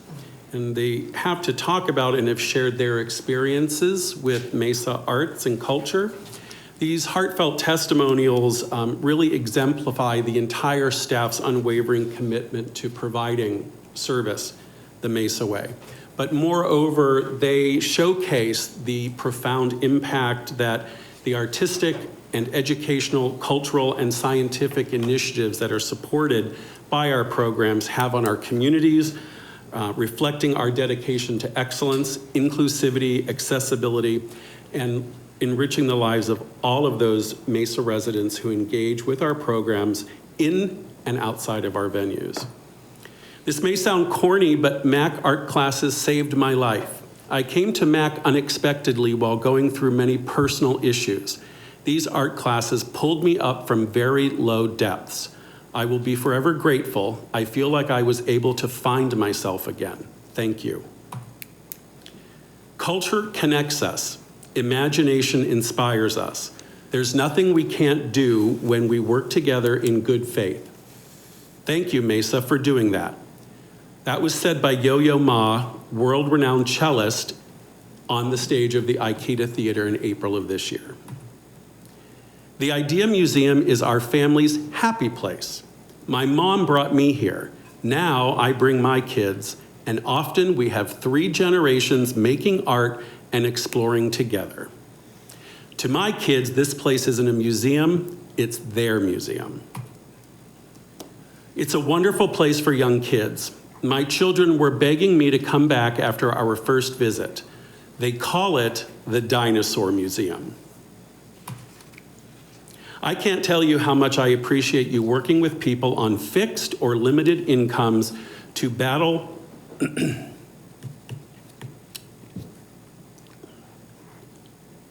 loneliness and mental illness. Thank you for all you do. And that's our presentation. Thank you very much. We're all going to start crying, aren't we? Mr. Summers, did I see you with a question? Yeah, there's a lot to this presentation, and what makes it, I think, confusing for a lot of folks is that the different fund balances, right? So you have grant funds and CIPs, it's basically run like a business, but also shares a little bit of revenue coming from the general fund. You talked about a lot of increases in some of the costs, security, new positions, those types of things. But on slide 15, and you don't have to go to that, it says the general fund contribution is reduced by $200,000. So just for clarity, the general fund contribution is declining. The increase in costs are being covered, I assume, by the business side. Budgeted revenues and or retained earnings. Okay, and I think that's important for folks to hear, that it's the business side that's really starting to pick up and carry the costs of this thing. So well done on that front. Thank you. Julie. Yeah, I wanted to make sure I had my emotions in check before I started talking. I apologize. Oh, don't apologize to at least the mayor and I. No, I think as any of us who have participated in events at all of these different locations, like, this is quality of life stuff. This is what adds meaning to what we're doing on council. And so obviously I'm super supportive and love it all. I had the opportunity to be at the Mesa Arts Center last Wednesday night and Thursday night, back to back. And just so cool to see every different space is activated in different ways, right? And as we were leaving the arts and service for the veterans, which is just a beautiful kind of what teared you up, right? The perfect example of how that works for those people. But as we were leaving, we just saw the classrooms and the glass blowing and, like, just fully activated. Just so many people were there using those spaces. And anyways, I'm going to Millennial Choir and Orchestra tonight. It's just such a gem, such a beautiful opportunity to have these these different facilities in our community. And I just can't say enough about what I really think that it adds to our quality of life. And I appreciate all that you guys are doing to expand that across the valley and not just keep it all centrally located. And the really amazing efforts going into renovating and making our museums even bigger and better as well. And so I just want to thank you guys. I know there's been a lot, all of you, there's been a lot of work to make these be the very best they can be for our community, and I'm very, very grateful for it. So thank you to all that you guys have been doing. Thank you, Councilwoman. And further, Mayor Giles and council members, further to Council Member Summers' point of the enterprise business model. On May 8th, we will be releasing the results of the Americans for Arts study on arts and business and the economic impact of the arts on the economy.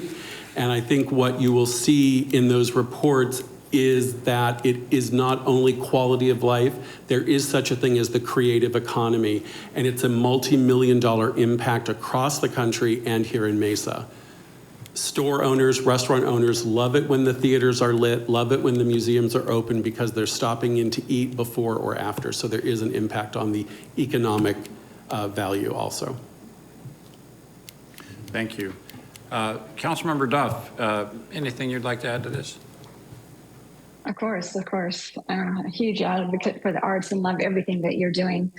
I just want to express my gratitude for the entire department and what it means to the city. Mesa is known for our sense of community and through the arts. And we are admired by neighboring cities as well as nationwide, how with government and the arts, we have made an impact for our city. And we always talk about our lack of identity here in Mesa, but I think we find it in the arts. And it's so important to our future also in spurring innovation and creativity, which drives our economy as well. And we'll find out more of the state of the arts about that. We saw in the general plan how the residents support our support of the arts. As we go forward this next year, I appreciate all you're doing within the Art Center and the budgets and expenses and such. But I do have one concern about the cuts that the Arts Commission will be experiencing and how that'll affect our resident companies. There are several resident companies that are in threat of closing or not being able to carry on because of the lack of funding. And I know we provide grants that are supplied through the Arts Commission, and the Arts Commission provides funds directly to those resident companies as well as those resident companies as their fundraising. But is there anything that we can do within the Arts Center on the space rentals? Is there anything we could redesign on the program in order to help our resident companies continue their community theater and music and dance, anything like that? Because I'm really worried about a few of them folding this year. Yes, Council Member Duff, Mayor Childs, thank you for bringing that up. The Arizona Commission on the Arts at the state level right now has been proposed for zero funding. Last year, their budget was $5 million, and the state budget has been proposed at zero. So that does threaten a lot of the smaller founding resident companies of the Mesa Arts Center. Just to give you an indication of the support that they do receive from us through the city, we have not increased rent for any of our founding resident companies since our door opened. So the rent that each of them pay has been stabilized and rent stabilized since the day the doors opened. Additionally, our deputy director for theaters and our assistant director for operations this year have gotten together and mitigated the fee structure for founding resident companies. So we are giving them quite a bit of additional support that we can, and they are also eligible and receive our grants from both the foundations and the Mesa Arts Center to help underwrite and support their ongoing use of the space. So we are constantly looking for ways that we can support them in financial ways and non-financial ways. And advocacy at that state level for the Arizona Commission on the Arts is really good for them. And the MAC is going from $47,000 to $6,000 for funding through the cuts. So we are losing funding as well from the Arizona Commission on the Arts. Well, and let's. I just advocate for our. Excuse me. I'm sorry. And the budget hasn't been set, right? So this is what, I'm That's assuming correct. this is not the governor's proposed budget. It is the governor's proposed budget. With zero. With zero. Huh? But we were told Hard that. to do what's worse than that, right? That it goes through negotiations, but that was the call to arms that was put out from the commission. Right. But it was not expected to stay there, but the proposed budget was zeroed out. All right. Thank you. Anything else, Jen? I would just say for all the residents and all of us, if we can advocate to our legislators how important the arts are to our residents and to our city and to the health and welfare of our, our constituents and our sense of community. And I appreciate everybody's voice to make that impact. It's crucial to being able to continue our cultivation of the arts that are so important to us. Thank you. Thank you. Any other comments? I'll just say, man, it's fun to see the success of the MAC. As Julie and others have indicated, in recent days and weeks that I've been there, it's obviously back at full strength, and the public's love and appreciation for the MAC and our museums is really fun to see. I also want to compliment Mr. Brady and MAC staff, or Arts and Culture staff, for obviously being very well managed. The fact that we're continuing to have this very robust program and actually reducing the general fund contributions is remarkable. So I'm not sure how we do that, but that's amazing, and thank you for doing that. Obviously, there is a role for the city to play in making some capital improvements. Our museums are good and they flirt with great, but we need to give them the support that they need to be on par with the Mesa Arts Center.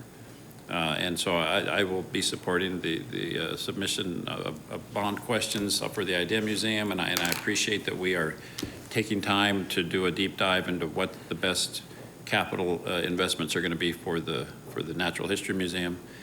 And an issue that I'll kind of throw out there from left field, I'm sorry, Mr. Brady, but I really missed the water feature at the Mesa Arts Center.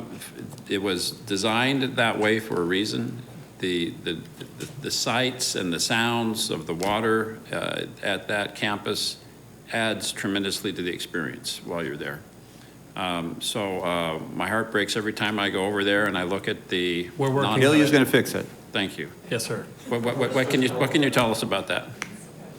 Yeah. It's just I mean, gonna get fixed. That's all I need to know. the fact is that we were losing a tremendous amount of water. I know, yeah. So, Ilya, go ahead. We're working with the city's engineering department and a JOC to come up with a plan to execute the construction project to renovate it.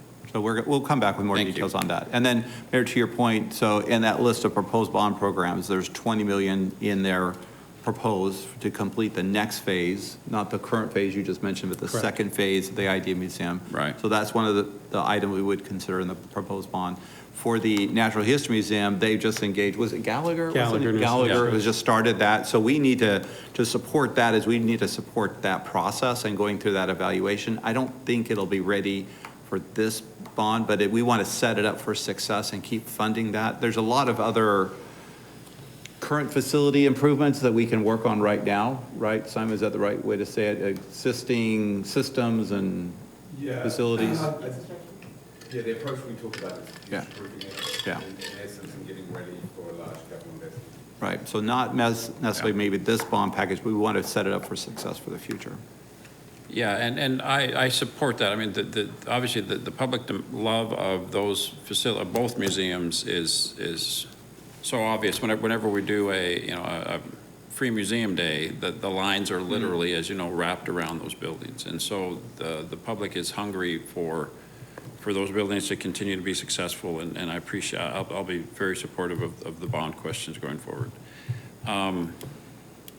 Last point I just wanted to make is I love that you're concerned about revenue, but I also want to remind us that the public mission of this facility is not to provide a venue for traveling shows to rent the facility, and people from Scottsdale will come and go to a great show. I love that we do that.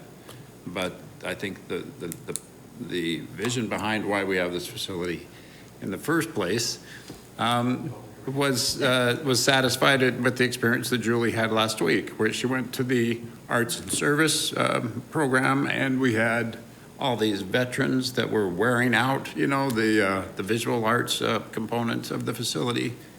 That's exactly what we ought to be doing. And across the street, we had Mesa Public Schools band and orchestra, thousands of kids inside the Aikida Theater. And I think both of those didn't hurt our budget one bit, right? I mean, the Boeing They were was supported by sponsorships from Boeing Exactly. and other opportunities. Yeah, so financially, those were not a drain at all, but to me, it was just fun to see the public wearing that building out. So this is your fault I'm doing this, I'm sorry. I think I will probably be known as the director who went down by making two members of city council cry. Yeah, you're right. Nice knowing you, thanks. Thanks for being here. No. Never cried over water. Yeah, well, yeah, I can't tell you how good it makes me to hear that the water feature is on its way back.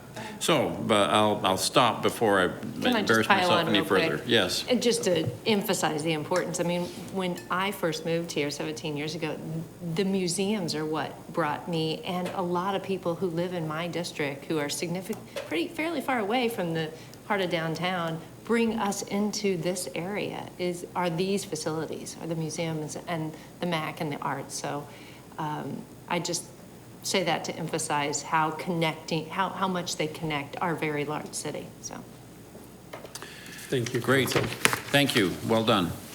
Next item on our agenda is current events and conferences attended. Council members, those that are left, anything you'd like to share with us? I hate this when we already had such long meetings. Just really quick.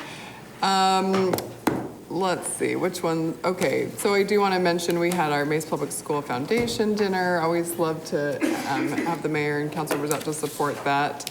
Monday was the kickoff of our week of volunteer appreciation and celebration, and Mesa was recognized as a Just Serve City. So just awesome to highlight the volunteer work that happens. It's one of my favorite things about our city. And on Tuesday, I got to go read at Lehigh Elementary, a special ed class and a second grade class, and just love our efforts we're trying to do to increase literacy. Thank you. Jen, what have you been up to? Well, I'm trying to be on vacation, but right before I left, I wanted to mention that last week I attended ribbon cutting at Oakwood Creative Care for their patio. Mesa leadership stepped up to outfit it and make it a beautiful, beautiful patio. And I appreciate all their hard work. Mesa leadership does a lot of important projects across our city. I also attended an event by Rotary at Rotary Guerrero Park, in which we dedicated some benches and trees and in memory or recognition of our 100-year anniversary for Mesa Rotary. It was a couple of years ago. It was in 21 was our anniversary, but equipment and delays and installation. Anyway, it was all installed. It's beautiful. And when we were talking about our parks and such, it made me think about how going to Guerrero Park was it was kind of sketchy. And today we went there also to do a community project of cleaning the park. There's nothing to clean. It's beautiful. It's well maintained. It has the murals. There's so many improvements, and I appreciate all the work of Mesa Parks and Recreation and the park rangers and making a gem in the neighborhood once again, and Mesa Rotary for contributing to those efforts. I also attended Honoring Our Fathers Resource Festival at Pioneer Park. It's usually held in June, but it's on top of Juneteenth, so they moved it to April, nicer weather, and all the contributing partners there to provide resources to fathers. I also attended the East Valley Children's Theater Spring Gala, raising funds so they continue their community theater, children's theater. And also, I attended an event on Sunday by the Cultural Coalition, El Puentes. It was a reception and festival. But this is also the organization that has our Masks Alive event every year at Pioneer Park, and they also host an after-school program at El Rancho housing project, which is near Maine and Horn, and appreciate everything they do. That's about it. Thank you. Great, thank you. Anyone else?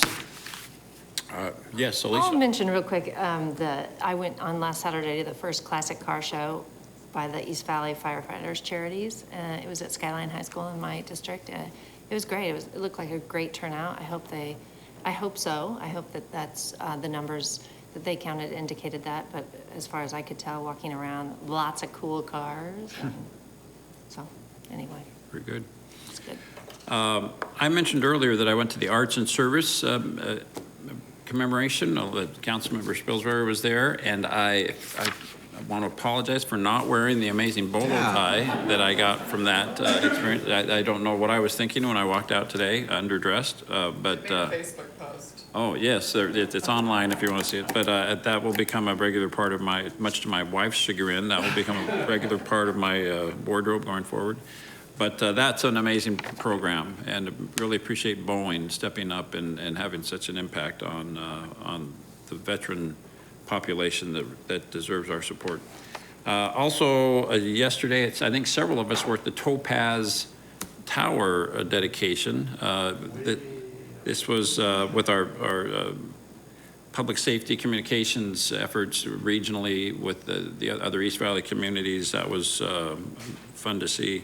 Appreciate Mountain View High School and asking me to speak at their Honor Society ceremony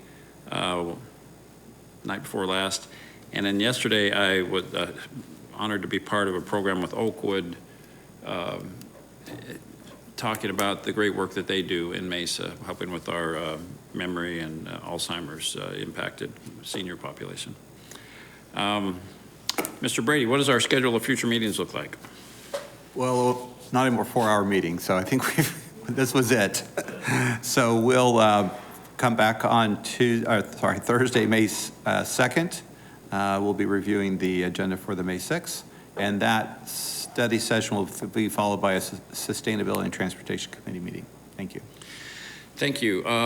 I will plug that later tonight at 7 p.m. I'm giving a speech on Mesa's past and future at the LDS Temple Visitor Center. If you're bored and looking to do something, feel free to come to that. And then I'm looking forward later this week to going to Washington, D.C. to join the Los Angeles mayor in meeting with several members of Congress on homelessness. So I'll come back and give a report on that next week. All right, that concludes our agenda. Is there a motion to adjourn? Thank you, Ms. Spilsbury. All in favor, please say aye. Aye. Thank you. We are adjourned. Aye.